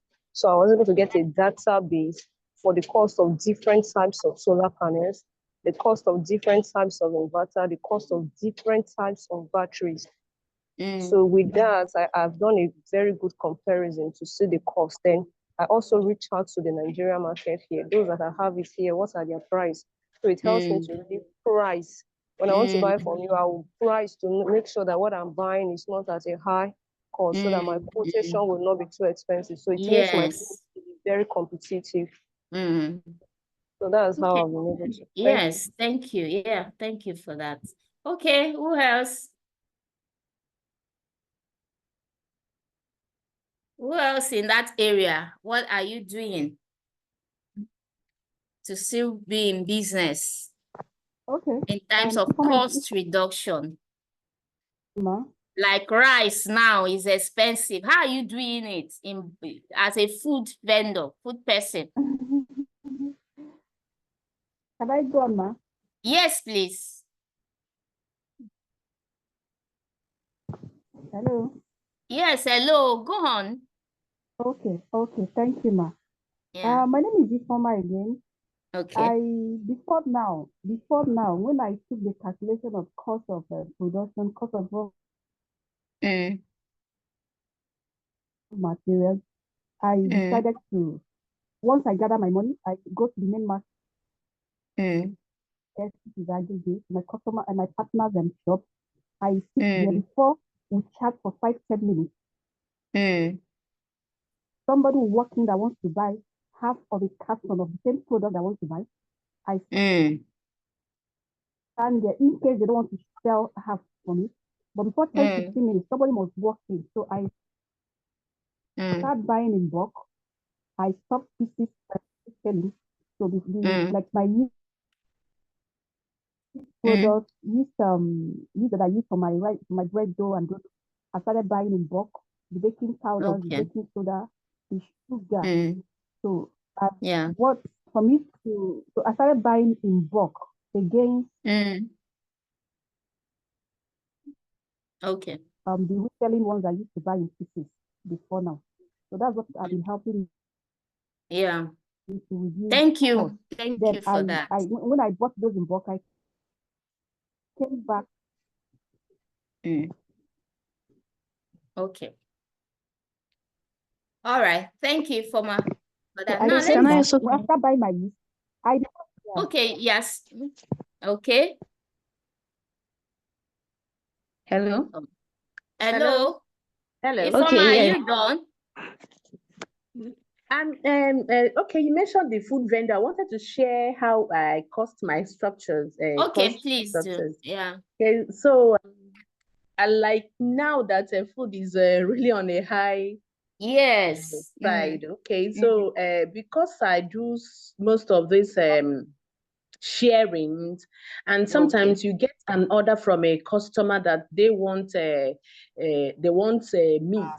They want to share a cow, and it's going to be like next week. So I get the customer convinced to do it maybe the upper week, so that I'll be able to get another person that will be interested for going to the market. Because if I have to go to the market alone for one person or two, and then the upper week I'll go again for just one person, I mean, it's really cost demanding. And then I know it makes us look beyond what we can take. So sometimes we put unnecessary expenses behind us, like making them understand that if they can bear with us to take it up the upper time, the next minute or the next day, then by then we take out costs. Yes, that's just it. Yes, that's a very good one. It's just like you are delivering a product to a customer. So if you have you can just tell a customer that why don't hold on till next week, so that you're also delivering to like 3 or 4 people at the same time in one location. So that's another way of cutting costs. So you are delivering, you know that, oh, Wednesday is to deliver at Ikeja. So every customer at Ikeja, it's on Wednesday you are delivering their products to them. That's a way of cutting costs. Thank you very much. Yeah. You're welcome. Yeah. So let's go to revenue streams of income. The last block before we go for our breakout section. And note, for the breakout section, you have to be online to be assigned to your different rooms. So if you didn't stay when the admin will be assigning you to your different rooms, then that means you won't be in any rooms at the end of the day. So please, you have to stay to be assigned to your room, because this is part of the exercise, is part of the class also. And you also be assessed based on your active participation, both in the general class and in your separate team or group rather. Okay, so the last one on this revenue streams of income. This one is simple. How many things are you selling? Are you just selling jollof rice? You are not looking at selling beans.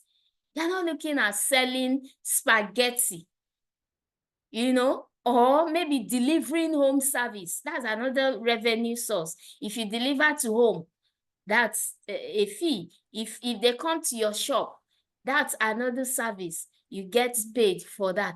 Or we are looking at different revenue stream, things that you are doing in that line of your business that you are still earning income steadily, so that even if one is not working, you know that there's another one. You run training for children on baking, how to bake, how to cook. You run training, renewable energy training. You can look for organizations that are willing to take you as their CSO person to deliver their CSO aspects of that company. Then you will be running training on renewable energy constantly for that organization. They will be paying you. You know that, okay, if it is twice or 3 times in a year that training is coming from so company, for you to run training for students also on renewable energy services, that is an income. Apart from what you are doing that you are earning income, you can introduce training. You can also look at what other thing can you sell. Somebody who is sewing, you can sew bespoke, you can sew ready-made, you can sell thread, you can sell material, you can train. During the holiday, you can ask children to come and learn sewing in 2 weeks or 3 weeks or 3 or 4 weeks sewing class. You teach children, you earn income. So what are you doing as a business person to have different sources of income, especially in this our time in Nigeria, that you cannot even rely on one business alone? So what are other revenue sources of income further your business? That's what we want to know. Hello, good morning. Good morning. My name is Walida. I'm a fashion designer. So actually, I run this bespoke and bridal fashion line, and I also sew ready to wear for like office, corporate wears for office people. Yeah.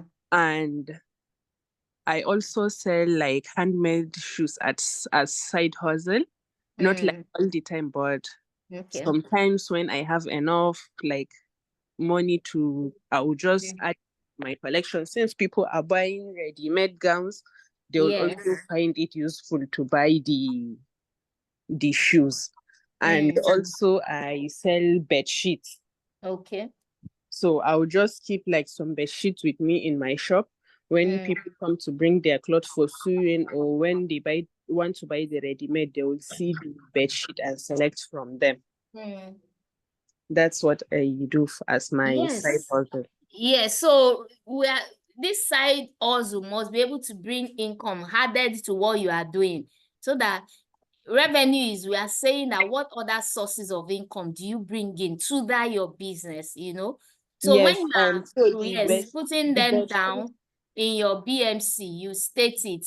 Oh, you sell bed sheets, so some money is coming in for your business through that bed sheet. Or you run training, yes, some money is also coming in to that your business through the training. Or you do that's what we are saying when we ask for your revenue streams of income. Thank you very much. So let's get to hear from another person. Hello, good morning. Good morning. Yes, for my revenue stream, I'm into fashion, Okay. So I have this toning machine. So I tone for customers when they bring their fabric from outside. I tone for them, so they pay me for the services rendered. I also run training services for students on part-time basis and full-time basis. So I collect training fee from them. Yes. Then also I sew turban caps. Sometimes my customers, some don't like, especially the Muslim religion, they don't like revealing their hair. So I sew caps too and turbans. So most of them, when they buy bespoke dresses, they buy the turban with it. Also, I do weaving, the internal weaving of clothes after clothes are being sewn. So some people come from elsewhere, they can't afford the machine, they bring it and I weave for them and collect my charges. Then also I do consultancy services. Sometimes a fellow fashion designer have a style and he or she cannot draft the pattern. I do that and I collect my charges. Thank you, ma'am. Yeah, thank you very much for that. Yeah, thank you. So, okay, just one more person because we need to go into a breakout session. Just one person. Okay. Yes. Yes. Good morning. Good Can I morning. go, ma? Okay, my name is Blessing. Okay. Okay, I run a food production brand. Yeah. And I'm into production of custard, some brownie cereal. Okay. Wholesome beans flour, beans flour. Yes, and dates powder. So initially when I started, I had a lot of persons that owe me. Like I had people that keep on owing because my mixed cereal is 50,000 naira. That is the custard rubber, the 4.5 liters. And my custard is 5,000 naira. As at then, it was 4,000 naira, but with increment of prices. So business wasn't moving that much. So I decided to add confectionery. Okay. Initially, I was into baking and confectionery business. So I do birthday cakes, I do pastries. Okay. But I had to switch because I had to switch to food production, which was paying very well at that time. But doing food production, yes, it's paying me well, but people tend to owe. So I was thinking I didn't want to go I didn't want to touch my hand or put my hand into another kind of business, maybe like fashion. I still wanted it to center around food and all. So what I decided to do is I got a space in a very busy location, let's say like in a school location. I got a space, yes. I decided to set up my stand there. I have my sales girl working there. So I decided to run a confectionery brand, like a production confectionery brand every day. So we have like meat pies, we have like sausage, just a replica of what Pie Express of Chicken Republic is doing. So I decided to do that. So with that, I'm getting money every day. So even when I have people, aside from supplying, you know, most times supplying products to supermarkets, they will tell you you will come back to and so most supermarkets. Yes. So I had all of those hiccups.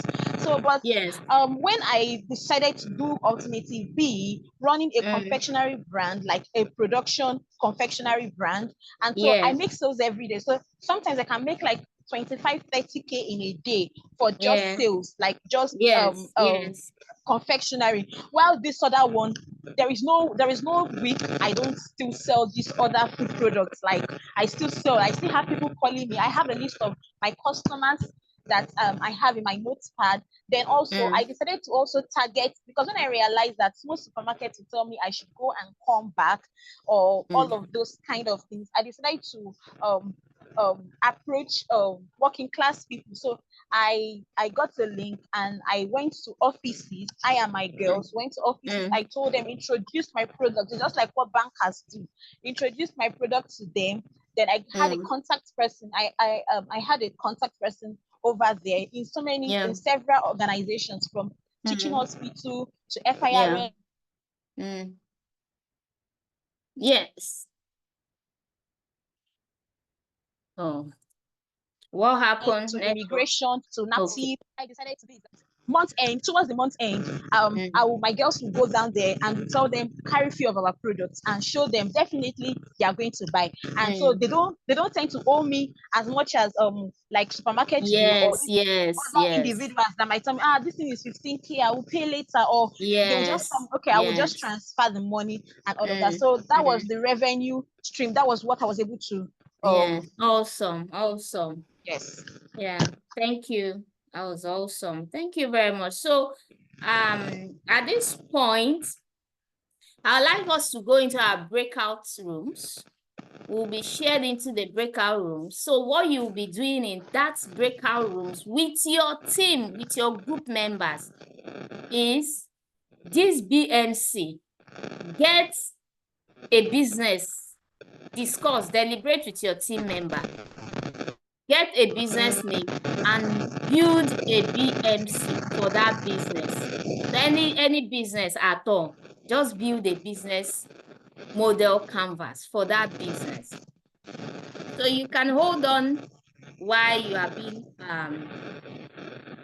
shared into your different rooms. So Seifat, over to you.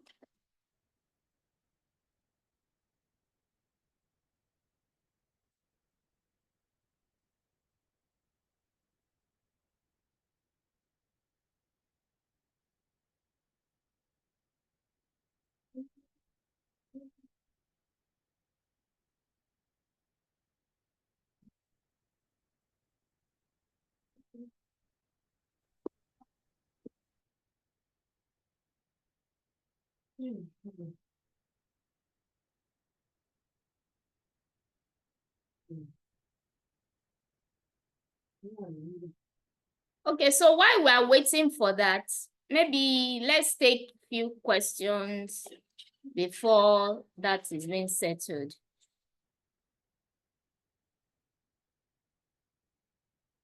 Yes, if you have any questions, let's just take that. I think Seifat is not online now. I'm trying to call her to get that done. Yes. Can I ask your question?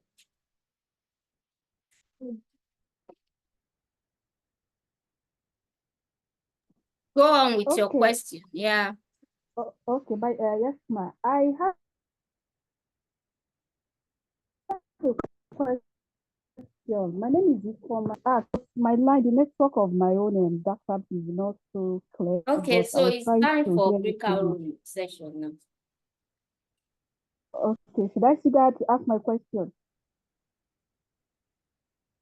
Hello, I can't Hello? hear you, please. Hello. Okay, my question is on key resources. Can you explain very Okay. well key resources? Because you mentioned Okay. CSC documents being part of our key resources. What's it your clear. line of business? Confectionery. Confectionery. So your key resources, you have your mixer. Yes, ma'am. You have your oven. Yes. You have your baking pan. Yes, ma'am. You have your gas cooker if you are frying donut or whatever. So Yes, those things you use, we are not looking at the donut you are making now. What do you use to make your donut in terms of materials? You have your flour. Okay. Flour is part of your key resources. Your sugar is part of your key resources. The butter is part of your key resources. So those are your key resources. Okay. Everything you use in making that product put together are just your key resources. If you are also the one that deliver, maybe if you maybe deliver goods and you have motorbike that does that for you, it's part of your key resources. That office that you use or that small space you use for your confectionery business is part of your key resources because that's what you have to make it happen. Your business registration certificate is your key resources. Your NAFDAC certificate. Yes, so okay, it's clearer now. Did you get that? Okay, everything that makes the business run is far. Yes, ma. Yes. Yes. Yes. So you should see the breakout room session that has been open. Thank you. Yeah. So you need to join the breakout room. Once you see it, join room 1. We have different rooms, so you can find your name, check for your name, and join the room that you have been assigned to.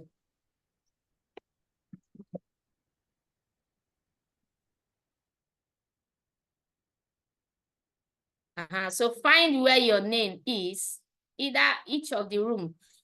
Look at the rooms very well, find where your name is, then join the room. So go and do your task. So you'll be back. This is 12 on the dot. So you have 30 minutes to do the task. So by 12:30, you come back, then we round up for the next session. That is the business plan, and we'll call it a day for today's class.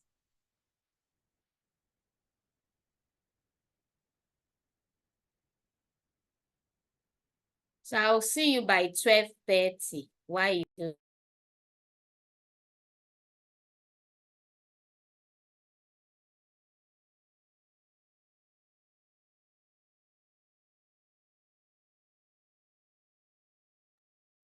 Okay, everyone, the breakout room has been opened and it's currently displaying on your screen.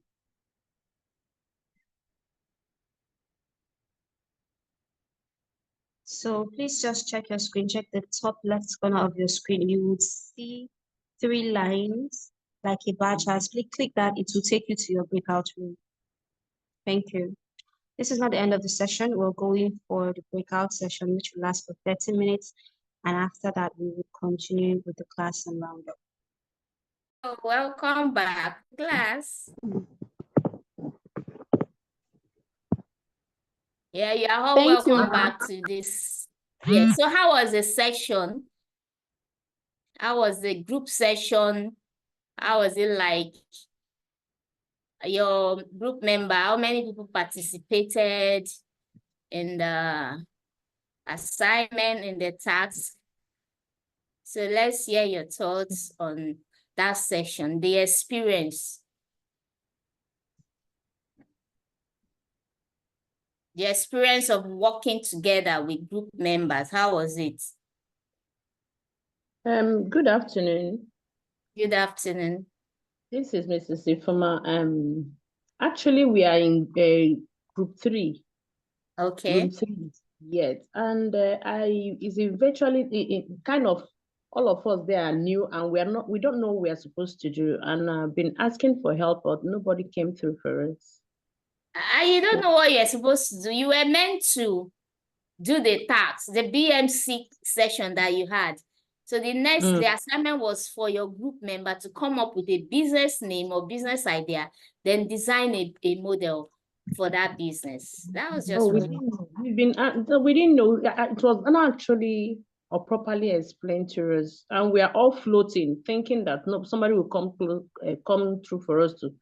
Can you imagine? So 30 minutes just 30 minutes just wasted. It's part of the assessment.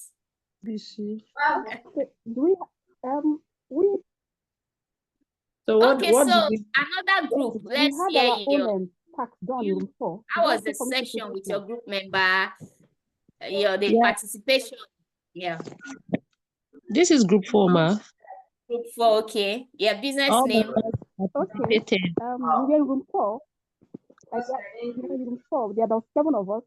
Yes. There are about 7 of us. So we picked a business. We picked a fashion business to have business model canvas.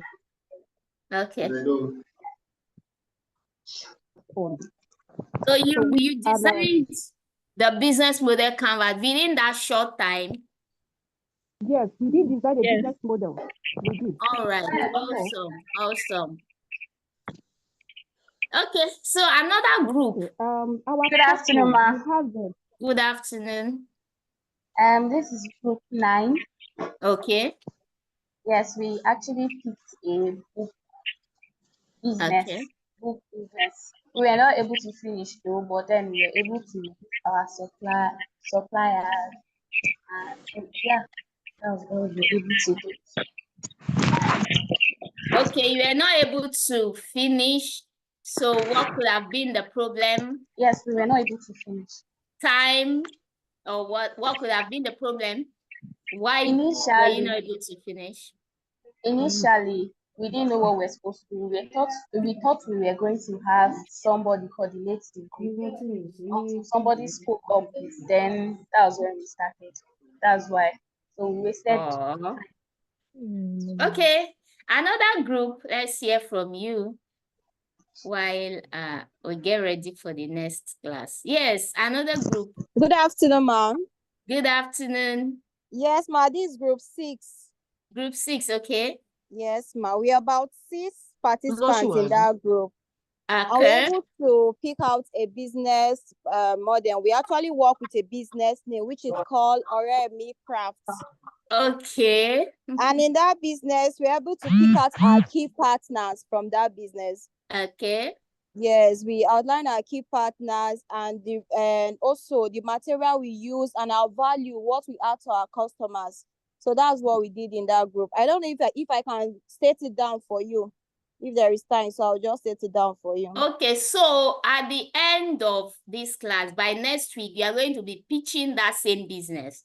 So you need to really design it, complete that business model, because by next week, when we come back for my own session, you are going to pitch that group work that you did.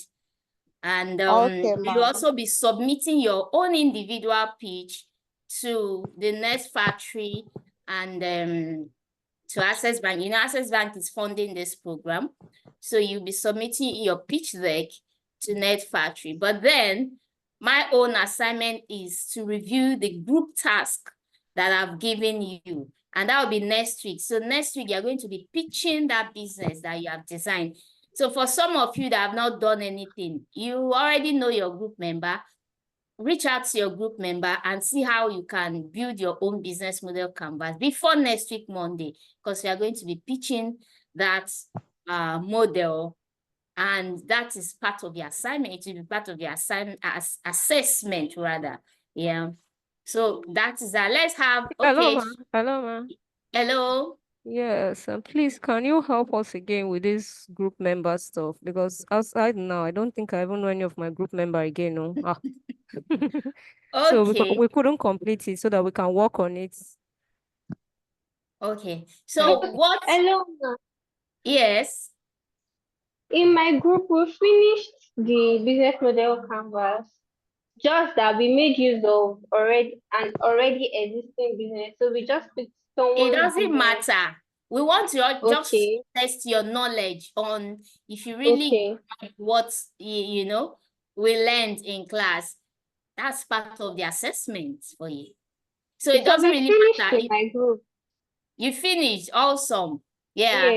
Awesome. So by next week, you're going to be pitching that same business that you have designed. So you'll be nominating someone to present on behalf of your group by next week, Monday. So you have the time after this session to go back to your team member, reach out to your team member and get your business model canvas in place. So by next week, you are going to pitch, group pitching by next week, not individual pitching now.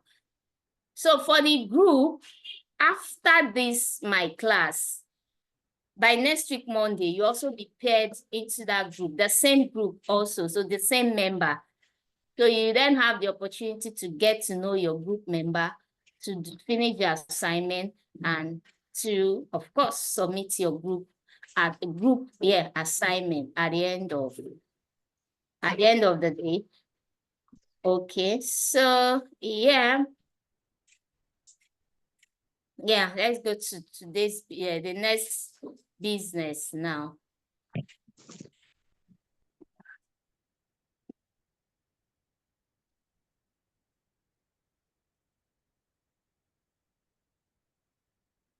Okay, so can you all see my screen now? Can you see my screen? Yes. Yes, ma'am. Yes, ma'am. Okay, yes. So this is business. Okay. I know you already have a WhatsApp group created for you by Net Factory. So throw it in that group to find your group member. From the group, you can get your group members there, because these breakout rooms will only open it when you have an assignment and that session is gone. So we are moving to another session now.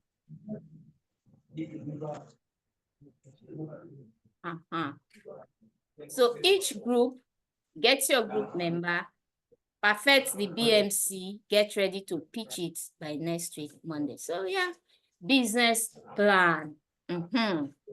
Business plan. No. Now we are now in the business plan section. What exactly is business plan? Why do I need a business plan? That woman in the market, in Lagos Island market, selling Ankara, selling materials, does she have a business plan?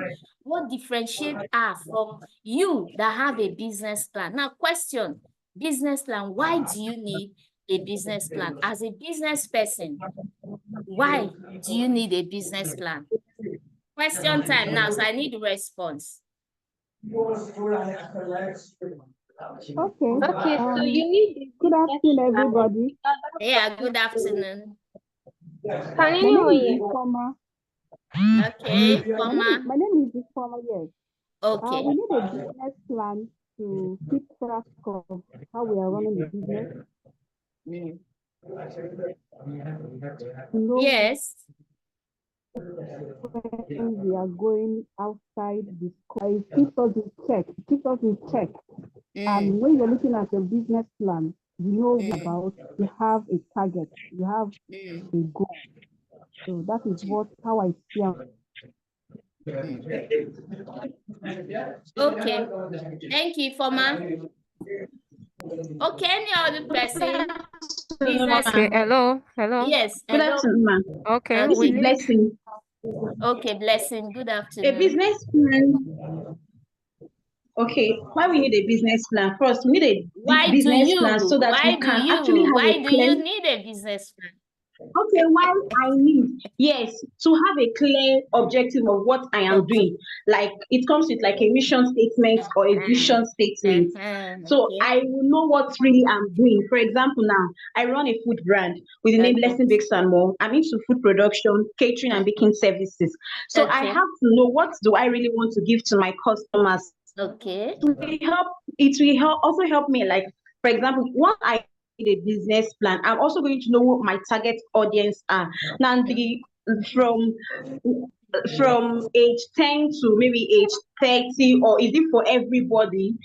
I have to identify that comes with a business plan. Then also I'll be able to know, okay, what are the strategies I'm going to map out? For example, for growth and for sustainability, because it's one thing to have a business, it's another thing for you to sustain the business, especially when challenges arises. So it's another thing for you to be able to sustain that business. So a business plan, and when there are challenges, one can always go back to the business plan and going back to the drawing board and looking at it and trying to devise other alternatives. Okay, I am choked up here. What do I really need to do? Do I need to look for funds outside? But if there are no business plan, or if there is no business plan, one will just keep on running, or just be like all these market women, they're just buying and all of that. For example, I walked up to a confectionery shop, and I asked the lady there, I said, I think she's just doing it based on she just need money, so she's not doing it because she wants to build a brand. I asked her, so are you really making profits in your business? How are you doing it? Are you making profits? And she says to me that she doesn't really know, she doesn't calculate anything, she just buys flour, she buys sugar, she just mix and does everything. But a business plan is you are going to be able to know your profit, what you put into the business, that's your capital, every other thing, and other experts get a new machine for your business to facilitate the production process. Or how do you need to go about it? Do you need to go and secure funds, maybe all this microfinance bank,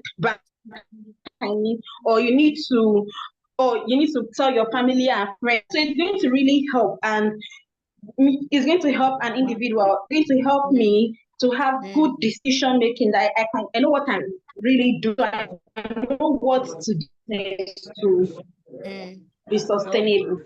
All right. Thank you. Yeah, thank you. Thank you. Thank you. Okay. So let's go straight to the class.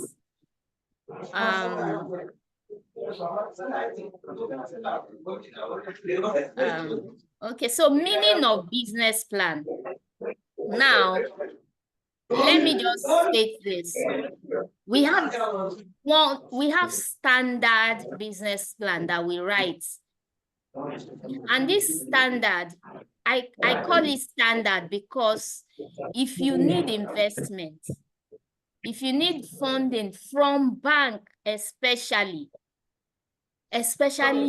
bank like BOI, Bank of Industry, they have their templates, they have their standard, they have their guide on what they are expecting to learn about your business from the business plan. So, meaning of business plan is just an essential written document that provides description and overview of your company's future. And it's a document that will explain your business strategy, your key goals, to getting, the goals you have set for that business, to move from one point to another point in that business. Now, I'm also going this way. Business plan. If you are looking at submitting a business plan for Tony Elumelu fellow application, TEF will not ask you to submit 56 or 57 or 60 pages business plan. No. Tony Elumelu Foundation have simplified it by coming with 4 templates, just 4 pages. And that 4 pages everything that you have in a business plan is already there. It's just like a pointer to what response you need to respond to them. They want to see some certain area of your business. So they raise questionnaires for you to fill in that template. So they use that format to get in applicants that will get that 1,000 US dollars, 5,000 US dollars for their business every year. There's another one, Flourish Africa, by Fọlọ́run Ṣọlá. She's also giving 3 million naira to business owners, especially women. She also have her own templates of business plan. So if you have been selected for that application, there is a business plan session in that program also. You are going to be submitting your business plan. And she also have her own templates that she's going to be sending to you to fill, answer the questionnaires and fill your business plan. Fill everything about your business in that template. So that is why I'm breaking it down for you. If you are looking at funding from the bank, they have their templates. If you are looking at funding from fellowship on all these trainings, accelerator programs, and so, they have their templates. Faith Foundation also have their templates. So business plan is a document. So I advise that it is okay to have this comprehensive business plan. Have it already so that when you are called upon or when you now have the opportunity for the 4 pages, the 5 pages, and the 3 pages, and the 6 pages business plan, all you just do is look at the question, then go back to your own original comprehensive business plan. Copy your response from there and paste it in that 4 pages business plan for that application you are submitting your plan for. So that it is not that time that you will be running. A lot of people come to me 1 week to submitting the application for TEF, or 1 week to submitting the application for Flourish Africa. Please, I need to submit my application. I just tell them, if you already have a template or you have a business plan, comprehensive one, all you just need to do is go there, copy and paste, then submit. You don't expect me to start building a business plan for you in 1 week, except you want to pay for the service. So that's the way it is. So when you have this knowledge, it will guide you and it will help you in getting into those programs, because there are a lot and there a lot of money that they give, but you just need to get it right. So here are step-by-step guide to how to write your own business plan. First, research your industry. Which industry are you looking at? Is it food? Is it fashion? Is it agric? Is it renewable energy? Is it performing arts? What industry? Research. Then have a concept of what your business is all about. What exactly do you want to do? What is your business all about? What do you want to be doing in that so-called business of yours? You need to know. Identify who your customers or clients will be. Who will they be? Male, female, children, adults? Where will they be? Blue chip company, corporate organization? Who will your customers be? Who will you be selling to? Then figure out how the cash flow in your business will actually work. The money coming in and going out of business, these are the cash flow, we call cash flow. Coming in, going out, coming in, going out. How will it work? How do you want to be in that position that every day money must come into your bank account for that business? That means you must be selling all the time. So how do you want it to work so that money will just keep flowing into your business? Write up your market and competitor analysis. What is your market research in terms of numbers? What market do you have? Do you want to focus on market alone in Lagos? Do you want to look at, okay, which area in Lagos, the low-income community, or who will be your target audience? Then your competitors. Who are your competitors? Who are those doing that same business you're already doing? Who are they? Where are they? Where can you see them? What are they doing that you are not doing? That you can also learn from them and do your own better. You need to write them in your business plan. So write your marketing strategy. How do you want to market your products? We dealt with that in the BMC channel. How do you want to market it? Then outline your management and personnel structure. Who are your team members? Who are in your management team? Who are in your personnel? Who are those doing that business for you? That's just what we want to see in your business plan. Then write your financial forecast. When will you break even? How much are you making annually? What's your annual income?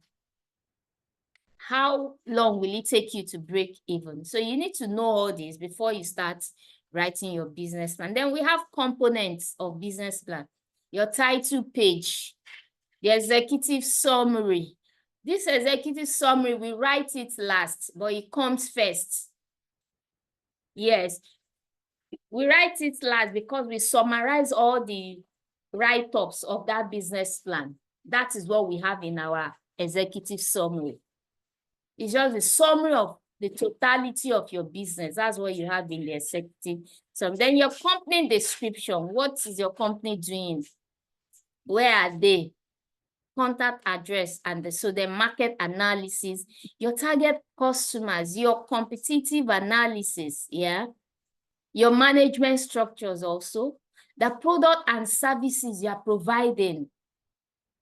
Then we have the marketing plan, we have the sales strategy, we have the operations plan, we have the SWOT analysis, and finally, of course, the financials, because that's the main point that investors want to look at, your financials. They're very interested in that aspect. So explaining them one after the other now, your title and cover page is just the welcome mat that leads to your full business plan. So it's meant to be simple and highlight the legal information of your business. That is, you list your business name, the business registration number, your contact address, and so then you begin with your company logo. So consider beginning your cover page with a high resolution photo of your company's logo. I'm sure as a business person, you all have a company logo. So your title page should have that. Have your company name, company address, then contact information. And when you start writing your business plan, consider numbering the pages. Yes, so the executive summary is designed to capture the reader's attention. So it's an overview that briefly explains your business, your mission, your products, your team, the problem you are solving, the target audience, and key financial information. And that's why I said it's a total summary of your business. Although you write it last, but it comes first in the business plan.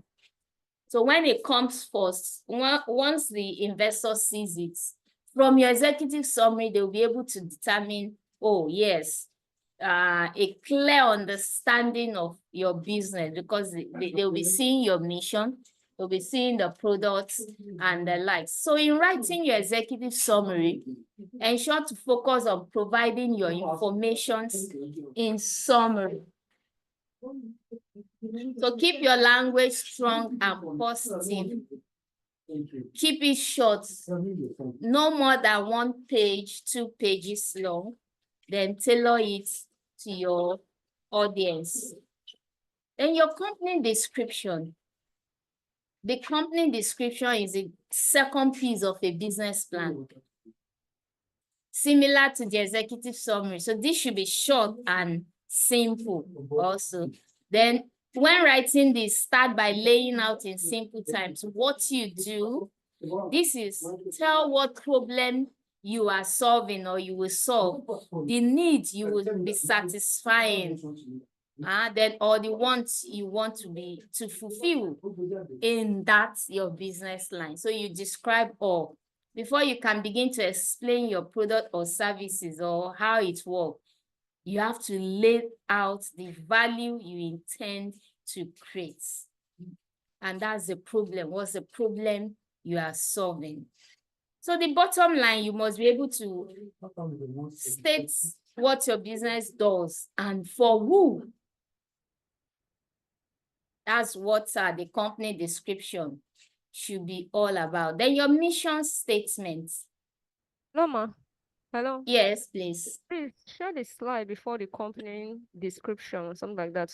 What's the title of that slide before the company description? Can you share again? Executive summary. Yeah. Do you mean this executive summary? Yeah. Oh, yeah. Yes. Yes, ma. Okay. Then company description. So now mission Sorry. statement. Just leave the executive summary. There's something I want to pick. Sorry. Okay. Okay. Just 1 minute.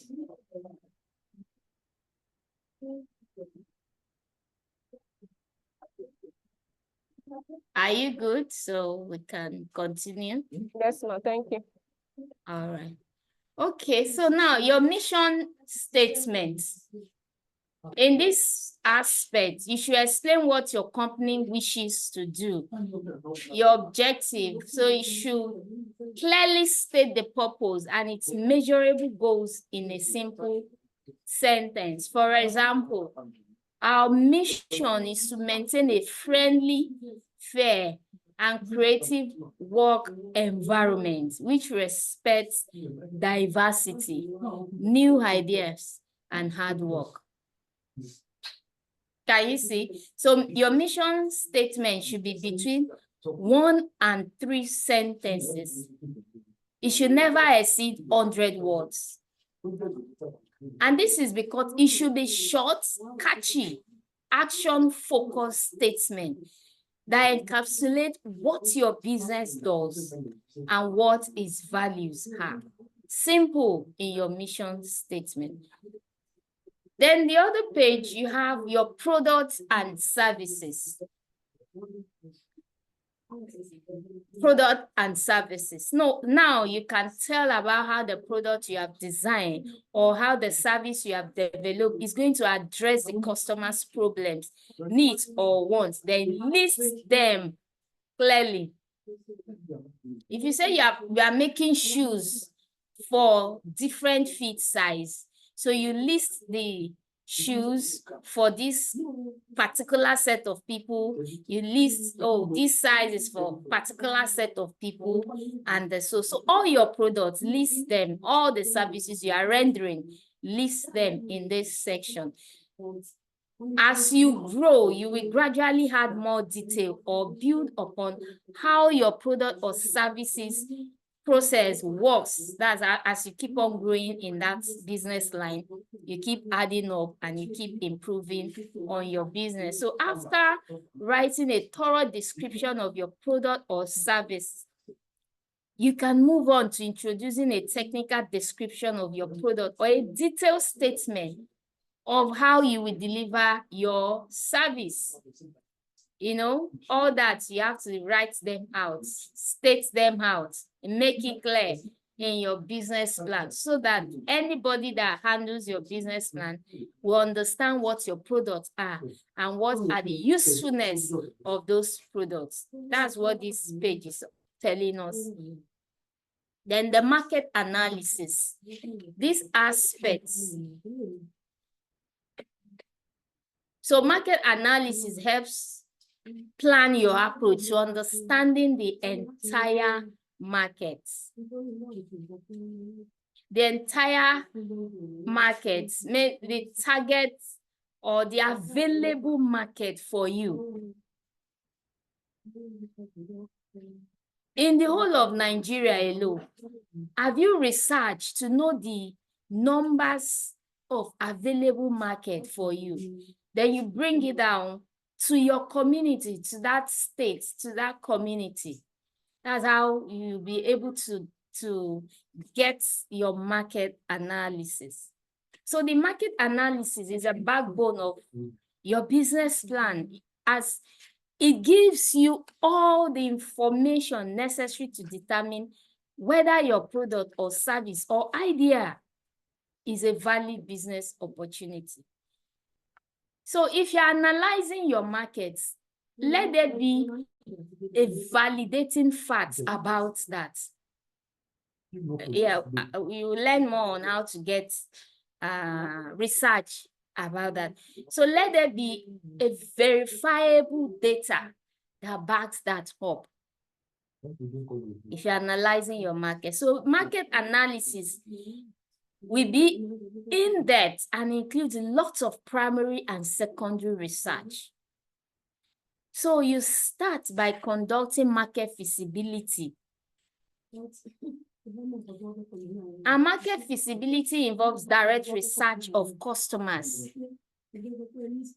It generally involves some form of information gathering about your customers' preference, e.g., their pain and gain. So you have to use questionnaires or surveys or feedback to get such from your customers. Then who are your target customers? You know, we also stated that in the BMC. Who are you serving? Who are your target audience? Who are your customers?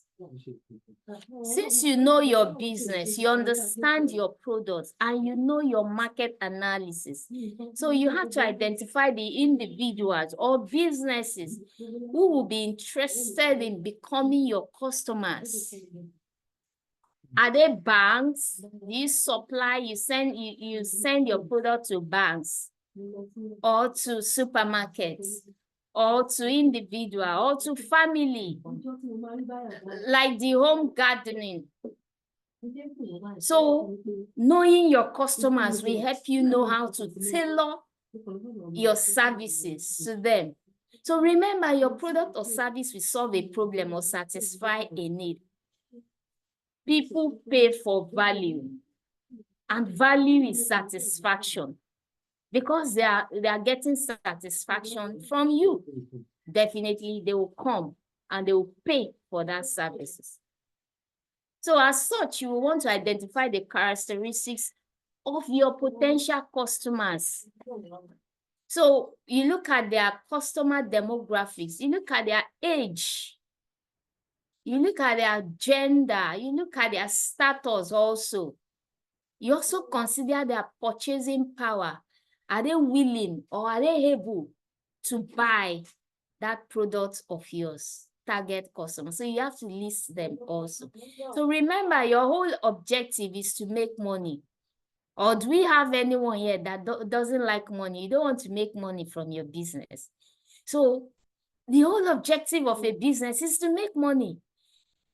Forget the impact. You will do impact, but money, if you are not getting income from that business, that impact, you will not even be happy to make the impact. But then you have to make money by solving problems. So you need to know the problem your business is actually solving, because this solution that you are selling is the money that you are getting in your business.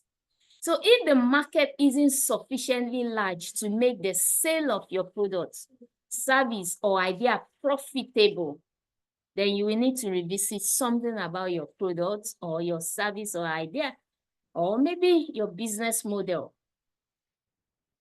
Who are you selling to? Maybe B2B or B2C, business to business, or you are selling to business to customer, B2C.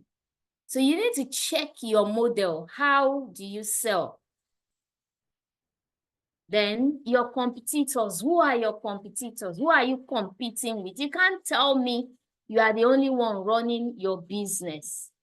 And that's why they say collaboration is what we are doing now, because we cannot compete again. We need to collaborate.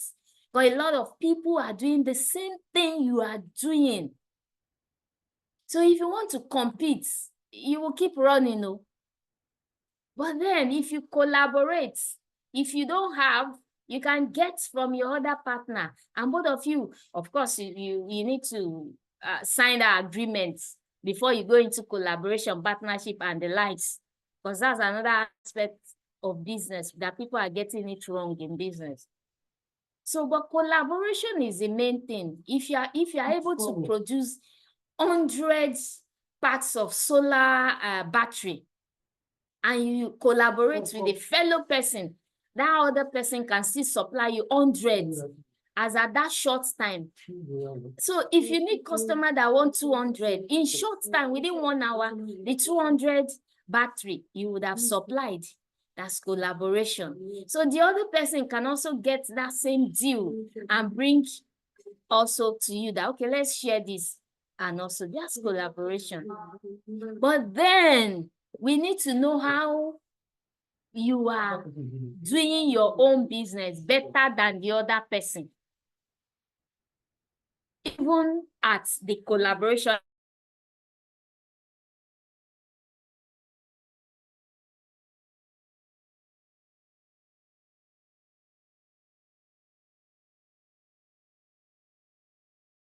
selling the same thing on the same street.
Is it only me or there's network issues, please? Because I can't hear anything again.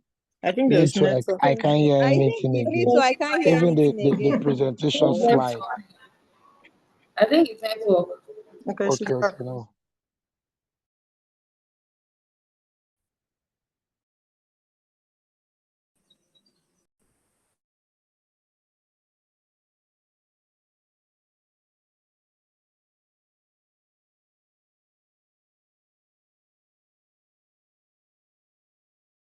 In the network. Hello. Hi.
I don't know, are you guys getting anything? Because I can just see the slide, but nobody is speaking. I think it's network. I think it's network. Network is disturbing her.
Hello. What's happening? Hello. Network, network. This network is disturbing her. Network is disturbing her.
presenting, no.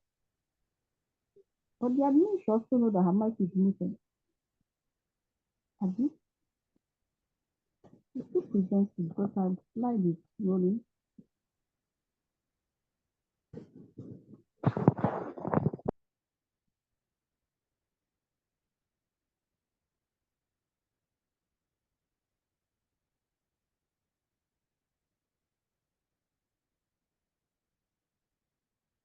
It's like she's not aware that her mic is muted though.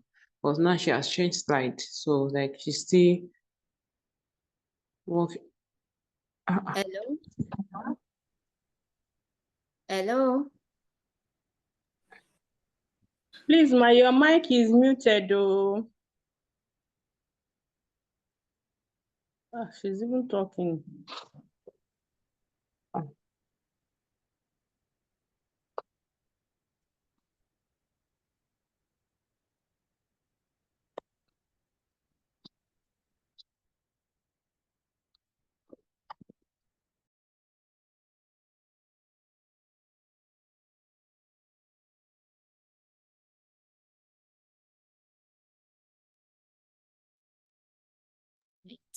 How's that? Let me check it.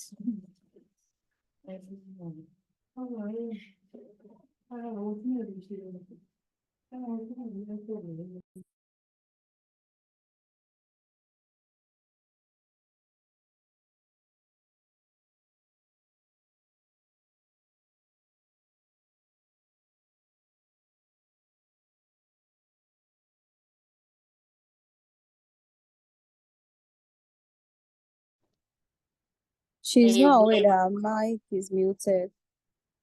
There's supposed to be like 2 facilitators. In case the other one is not aware, the other one will now pinch the other person because I don't understand again. And we can't even send a message on WhatsApp. Yes. The admin as well is her mic is muted. The woman presenting the sentence. I don't understand why the two of them might be muted at the same time. She's still presenting. From the admin section. Yeah.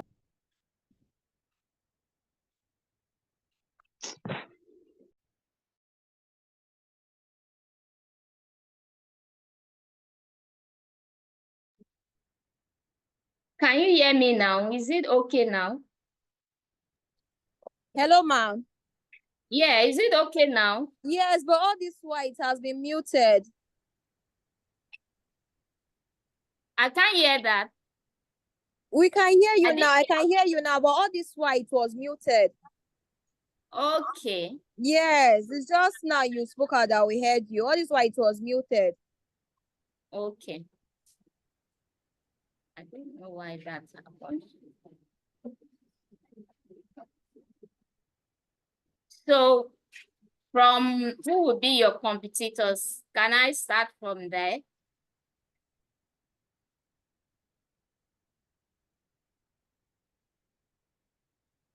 Okay, let me continue from the management structures. So while writing this aspect of your business plan, you need to outline your organizational structure and then tell about the duties of your team, how your business will be managed. That's what we want to know in this aspect. So you list the name, the key individuals involved in the management of your business. Title, what would be that person's title? Responsibilities, the qualification, what is their background and qualification for carrying out their intended responsibilities. So this will include the work experience, the educational degrees, and their prior experience in startup ventures. So I recommend that you create a formalized flow chart demonstrating the hierarchy of authority within your business. And here is the organizational flow chart sample. So your organizational flow chart should be cross-laid with the key core operational responsibilities of the business with clear reporting channel. For example, you may split the business responsibilities into operations, yes. So if you have the operation departments who are in that team, your sales and marketing who are also in that team, the administration and governance who are in charge of that department. It could be just one person though, because you're a small business person. So maybe one, or maybe you are even the only person doing that particular session. But then if you are looking at getting investors, you need team members. To outline the business in this fashion, we give individuals a clear sense of their responsibilities. Further, it will establish formal chains of authority that will become increasingly important as a business grows. So flow chart is very important in that your business plan. You know, like we said, that business plan is a template, is a guide to how you want to move from point A to point B. So if you have them written down, it will be easier for any staff that you recruit to fall in line into that business.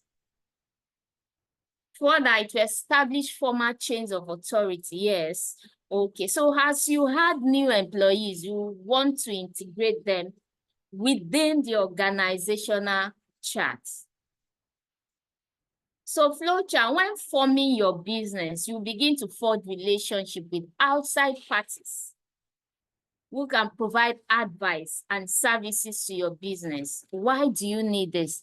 Because as a small business owner, you might not have that money to pay a lawyer or to pay an accountant. But if you have a friend who is in that field, who is specialized in that area, you can say, okay, my friend, now do this thing for me. You just outsource, pending the time you will be able to pay or get to hire somebody else to do that. So relationship in business also matters. Yes, such as an accountant, small business attorney, insurance agent, banker, mentor, board of advisor. Yeah, so the relationship you also have will determine those that you have as your board of advisors, board of trustees. That's the way it is. So you don't want your business to hinge or become dependent solely on the presence of a single individual. And that is why you have to make believe, you have to make the investors know that you are not the only one running your business, that you have staff, you have team members who are doing stuff for you, because investors don't want to see that you are the only one doing that business. They will not invest in one person business, except it's like fellowship, all this grant funding and the likes. So the chart will also serve as a credentials for business when approaching outside investors, you see. So investors will want to see that the business is stable and that there is ample talent, yes, that are performing some functions necessary to carry out the business and to help you grow your goals. So that's why they are interested in knowing those who are working for you, knowing your team members. And that is why if you are applying for any grant call, there is always that portion that will say, who are your team members? Who are in your team? Who are they? What are they doing? So it is very important to grow your team even as you are growing in business. And like I said, establishing relationship with people also matters. So if you have people that you establish relationship with, they can just be there for you. So marketing plan, what plan do you have in place to market your product? And a marketing plan, we consider 3 P's. And what are the 3 P's? The place, That is your location. Then the promotion, how do you promote your business? And of course, the price. What is the price that you placed on that your business, on that your product, or on your service? When you deliver a service, what price do you charge? So place is just here, the location, either physical location or online location. You must have a place for your business. And the promotion, how are you promoting your business? How are you reaching your audience? Like we shared before, is it through trade shows? Is it through catalogs? Is it through television, radio signs, radio jingle, signboard or billboard? Is it via email? Or the use of media-based source such as pay-per-click advertising, Google paid advertising, sales site, Amazon or professional service listing sites, social media marketing, Twitter and the likes, promotion. So you need to know what channel you want to use in promoting your business. You write them, let investors, let them see it written down in your business plan. Then the price, yeah. What price will you charge for that, your product? You know, the strategy you put into it, the marketing you put into it, this will determine the price, the cost of production, everything you put together in achieving or producing that particular product. That is what will determine how you are going to charge. Maybe highest, if the product is of high quality, that will also determine how you are going to price. The lowest quality, that will also determine how you are going to place the price on that stuff. Then you need to also consider your competitors. How much have they placed on their own? Then the buying power, like I said. Customers, are they willing to pay for that price? Value is what they are paying for, you know. So you need to also know the customers that are willing to pay for that price. So your sales distribution strategy, like we said, the channel. So this decision will have to be consistent with your marketing strategy. Yeah, so you need to know the marketing channel you want to use. So common method of delivery includes the internal sales force, word of mouth, yes, placement in retail stores, or you have sales agents or representatives. Yes, so depending on your business, maybe representative, I have a product that I'm selling and I have some representatives that are selling that same product. So depending on what you are selling, or maybe you have a strategic locations that you want people to come and buy from, or is it by using website, telephone order, or catalog? So in this, your sales distribution channel, you need to list them for us. Let us see it in your business plan. So, and of course, it could involve multiple channels. Different type of sales channel can be adopted for reaching your customers. You have to write them also. Then we have sales forecasts. Remember, you are writing a business plan. And this time, writing your business plan is not for you to go online and just copy some stuff from business. You need to know your number. You need to do this yourself. If you have it ready, nobody will push you away. And if you have your business plan, so you are just like investment ready. Yes. So it is very important. So sales forecast. And how do you begin forecasting your sales? You can begin projecting your sales as revenue depends upon your volume of sales at a given price. So if you are selling, let's say 10,000 watts is the price, how many are you able to sell in a month or in a week. Volume, that's what we count. So that is how you also be able to determine your monthly income from your sales revenue, from the volume of the products you sell. That's how to just count that. So you start from the price and the total number of products you are able to sell in a week, in a month, in a year. So that will help you to determine what you'll be making on at the annual basis. So as your business grows, you'll be able to expand to additional market. Yes. So maybe you are already only operating in Lagos. And with this, you know your number already. So as the business keep growing, you want to extend your business to the neighboring country, states also. You are looking at Ogun State, you are looking at Ibadan, you are looking at the next states also. That's how you keep expanding. So as such, you'll be able to use a sales forecast to project your rate of growth and expected future revenue. So once you are able to identify your sales from first week, second week, third week, 1 month, definitely if you grow, you also be able to identify, to know your expected future revenue in the next 3 years, in the next 5 years. You'll be able to know what you should be making from your business, that sales forecast.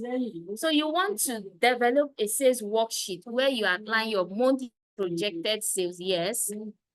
Weekly, you can do weekly, you can do monthly, and the like. So you will want to document this research thoroughly in order to justify your projections to potential investors. This sales forecast, if you are going to pitch, that's where investors pay attention to. They want to get that assurance that this person that is telling us this, selling us that, does she know what she's doing in terms of your numbers? So it's very important. So on a side note, any increase in sales will have to be accompanied by adjustment to other variables, yes, such as the cost of production, marketing costs, sales costs, etc. So all these calculations will go into projected revenue and costs that put in your business financials. So if you take your time to study your business on a weekly basis, then you grow to monthly basis, grow again 3-month basis, 6-month basis, 9 months, then 1 year. So if you are able to get your numbers for 1 year, you should do 2 years, you should do 3 years, you should do 4 years. You know what you should be getting from that your business in 5 years. So when you stand to defend your number in presence of any investors, you know your game. That's the way it is. So operational plan. And these are all the components that allow your business to create value. So starting from the production process, how your services are being carried out. So here you need to outline the process of manufacturing your products. What are the process? We talked about the key activities. So key activities are the process. What are those processes? On a daily basis. So this is where you now have to list them in terms of production right there. So what are the production timeline? How long will it take you to produce a unit? The woman in confectionery business, how long does it take you to produce that cake? How many hours? That lady in food vendor, how many hours does it take you to produce 100 packs of food? So your production timeline, you need to list them. Now it takes us 5 hours to get this done, and it takes us this other to get this done, and so. And when you'll be able to start producing your product or service. So you need to include factors that may affect the time frame of production and how you deal with potential problems, such as rush orders. So if you are being asked to deliver 500 packs of food within 5 hours of, let's say 3 hours or 4 hours, how do you want to handle that? You know, these are the potential problems that we face in business. So you need to think about that and see how you are going to guide against such problem in your business. That's under your operational plan. You need to write them out for us. So the quality control. Who do you have on ground that check? After making that design, do you have somebody that go to check if the pattern is well designed, everything is well made before delivery? How do you maintain a production oversight and supervision to ensure quality? So how do you also identify production error? If there's an error in that production, how do you identify? Do you have quality control person on ground? And of course, your customer services. What is the plan for sales communication for your customers? Do you have a return policy? Do you have customers follow-up? You know, a lot of businesses, you just do business, there's no return policies. And when a customer returns something to you and they say, oh, this thing, I'm no more interested, you need to refund me. What policy do you have on ground? So if you have all this ready, you won't face problem with customers. When they return, you tell them, we already have a return policy. So we are not returning your fund to you.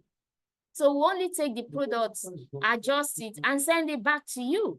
So do you have policies like that guide you? Those should be included in your operational plan when writing your business plan. Then your SWOT analysis.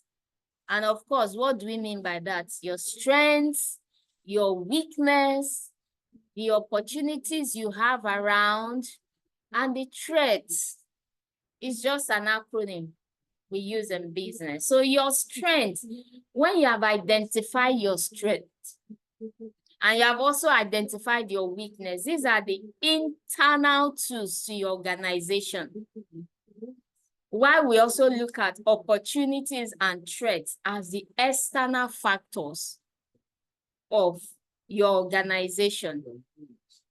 So you need to build on your strengths and build the strength internal, right? The weakness internal.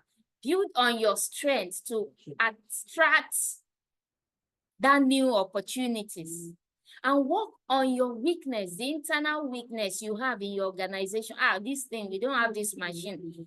That's weakness, and that's why the other person is producing higher than you are. That's a weakness for you. So you see how you are going to then work around that weakness so that it will not stand as a threat for your business.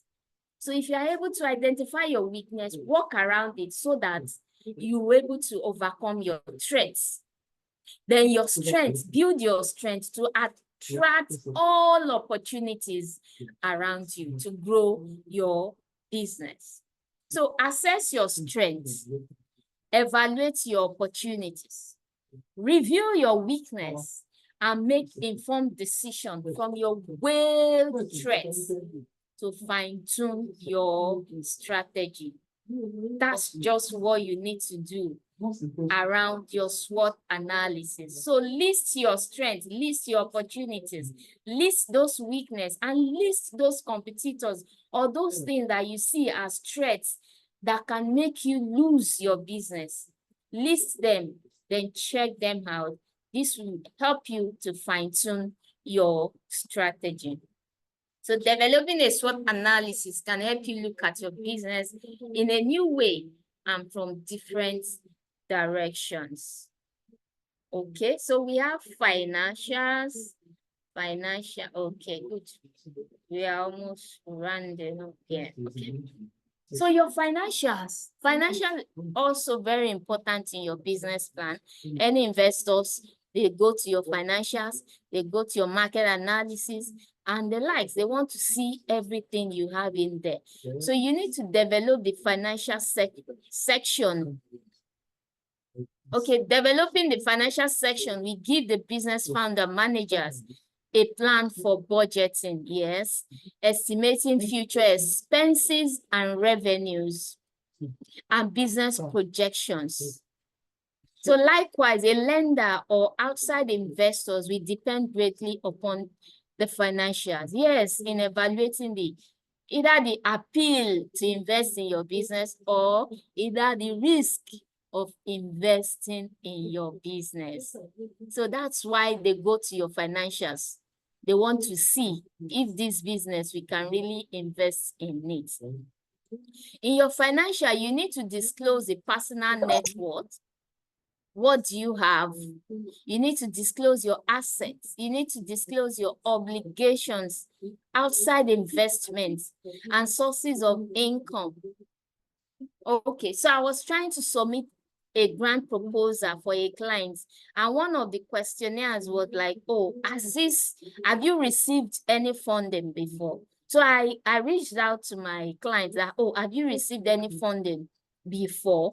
Because I need to fill it in this proposal.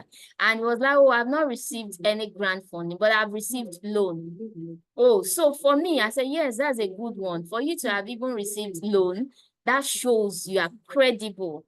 And that is a main point for it, because I had to now buttress on that yes, we have received funding in form of loan and in so amount. So that alone, they will see your credibility in doing business. So you list it.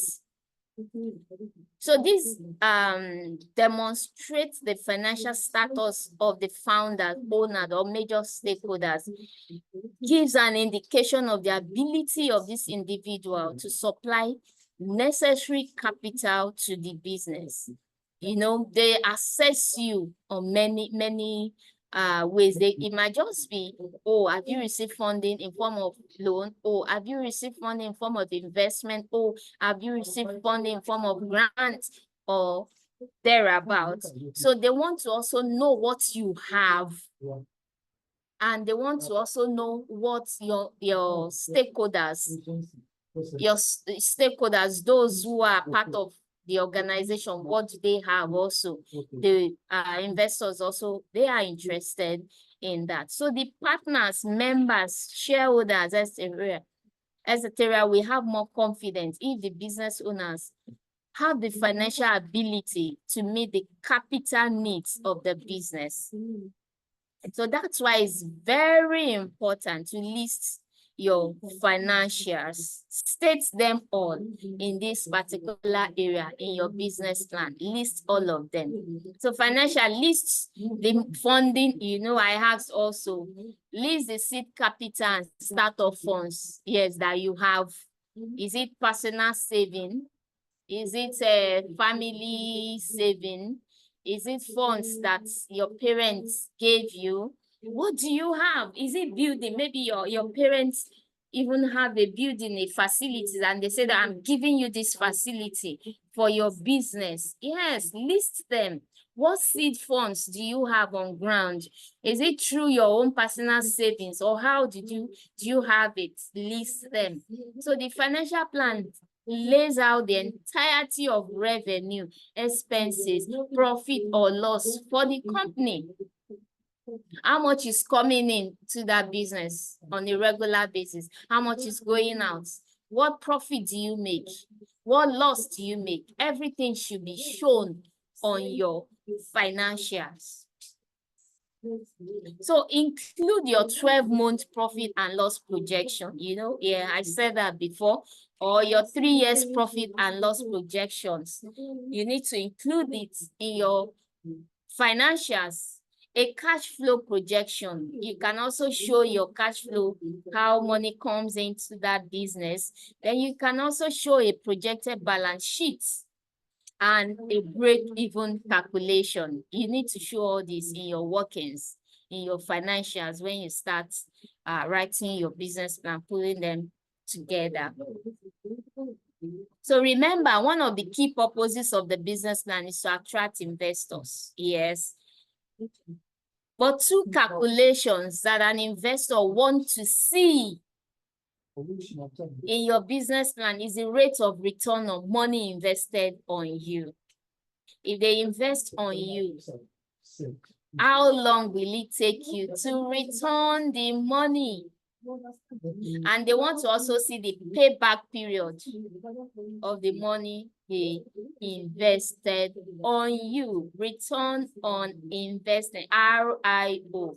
They are always looking out for that aspect. Then don't forget to, when you're writing your business plan, you know the essence is to attract funding. So you need to then write, how much do you need? You know, you have shown all your workings. You have shown us the money that comes into that business on a regular basis. You've shown us everything about your business. Now, how much exactly do you want investors to invest on your business? So you need to list them. How much have you raised? If you say you need 100,000 US dollars for that your business, how much have you raised? Oh, I need 100,000 and I've raised 50,000. So you now list that, okay, that 50,000, it was raised from this source. So you start listing the sources of funding that you have used in raising that funding. So how will you pay back? In space of 2 years, in the space of 3 years, I'll be able to pay back the balance if I'm invested on, you know. So what percentage are you willing to give? Some investors will also come to you and say, oh, are you willing? We want to invest in your business, but we want you to give us 30% share. Some will even say 50% share. In fact, some will even tell you 70% share. Are you willing to give 70% shares? Because if they invest on your business and they're asking for 70%, you know that it is huge money. But on your own, if you are giving them 70% share, that means they have the highest share. So you will have limited control of your own business. So you need to think about it. Before giving out that shares, think about it. How much are you willing to give out? Then appendices, yes, these are just the extra material that you add up to your business. And these are the primary and the secondary research that you did from the beginning here. Then the organizational flow chart, you know, is a flow chart. You need to state it and attach it, append it. Then your competitors charts. You know, I said you need to tabulate the competitors, list them, who they are, where they are, how you stand out. So these are part of what you need to append into your business plan. Then list of assets. In case you have properties, you have assets, you need to attach it. You know, evidence of the building, pictures of the building, and so then the employee backgrounds. And of course, the background shows that the CVs of your employees, the medical checkup that you've done for your employees before recruiting them. Then the building layouts, if you have your building, the layout of that building, you need to have it attached separately to that business. Then the resume of the business owner. What do I mean? The CV of the original business owner. You need to add your CV. Thank you. So it's, yeah, actually, yeah, I was working towards 2. Yeah, so thank you very much. If you have any questions, let's take your questions and can round up the section for today.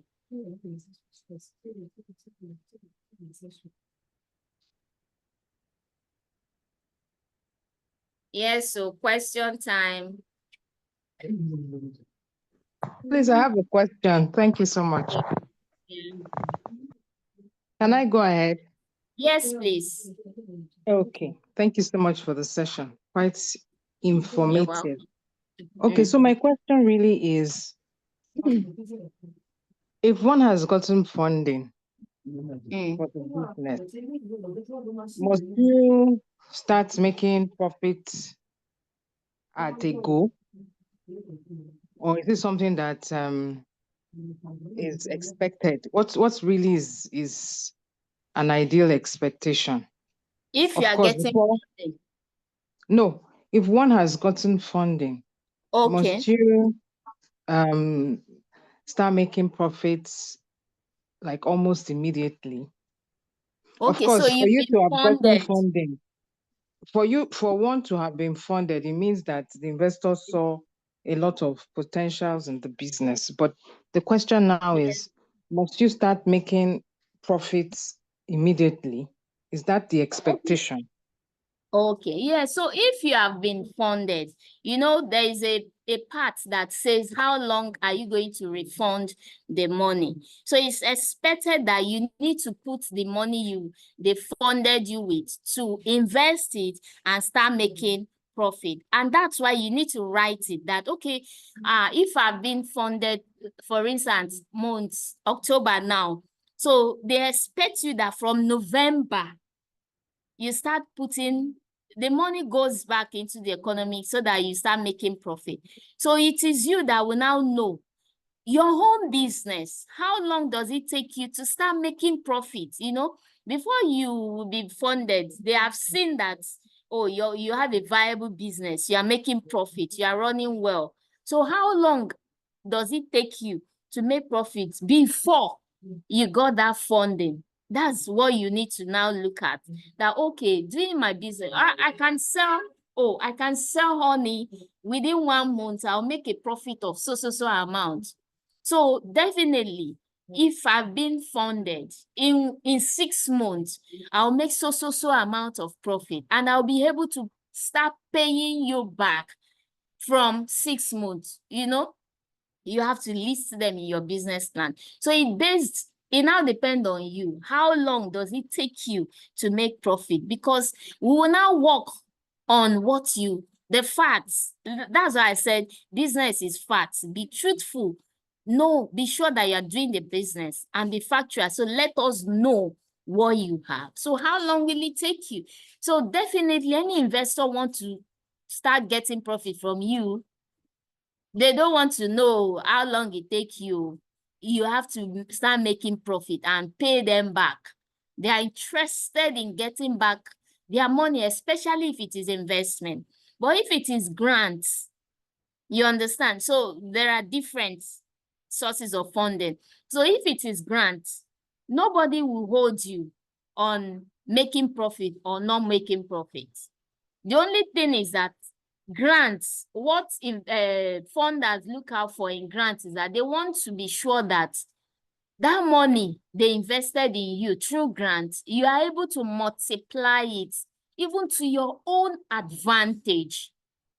So they will not question you, they will not follow you up, except you are the one that is now sending them reports. Because when you get grants, funders expect that you send reports. Oh, you gave us 3 million naira to use for our business. That 3 million, we have been able to multiply it and we are making profit of 8 million on a yearly basis. In fact, that's a good news. So investors will want to fund you more because one, you brought back profits from that money and that's what they want to know. But investment is not like that. Investment is that they give you the money to trade, use it for your business. So they will ask you, how long will it take you to start returning our money?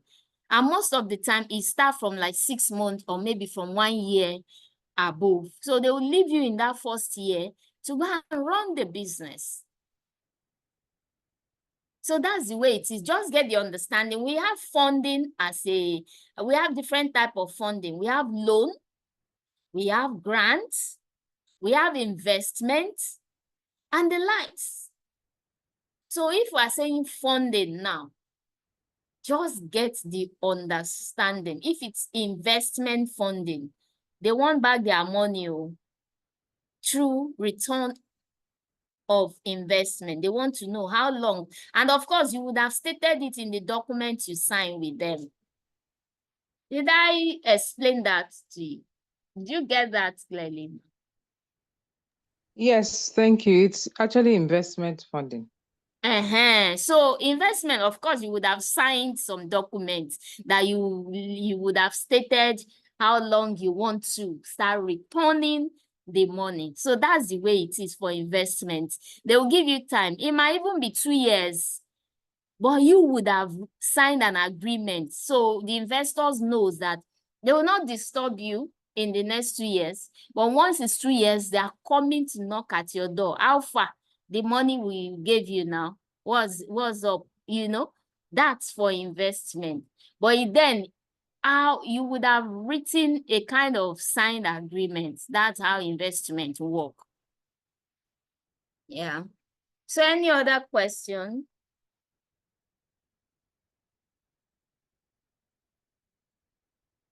Questions from another person? So let's just take questions so that we can round up the session. Actually, as for me, I don't have question. Yes, ma'am. Are you getting it? Mine is not really a question, ma. Mine is Hello? just, please, if you could Are you share the getting slide it? with us. Mine is not really a question. Hello? Is please, if you could share the slide with us.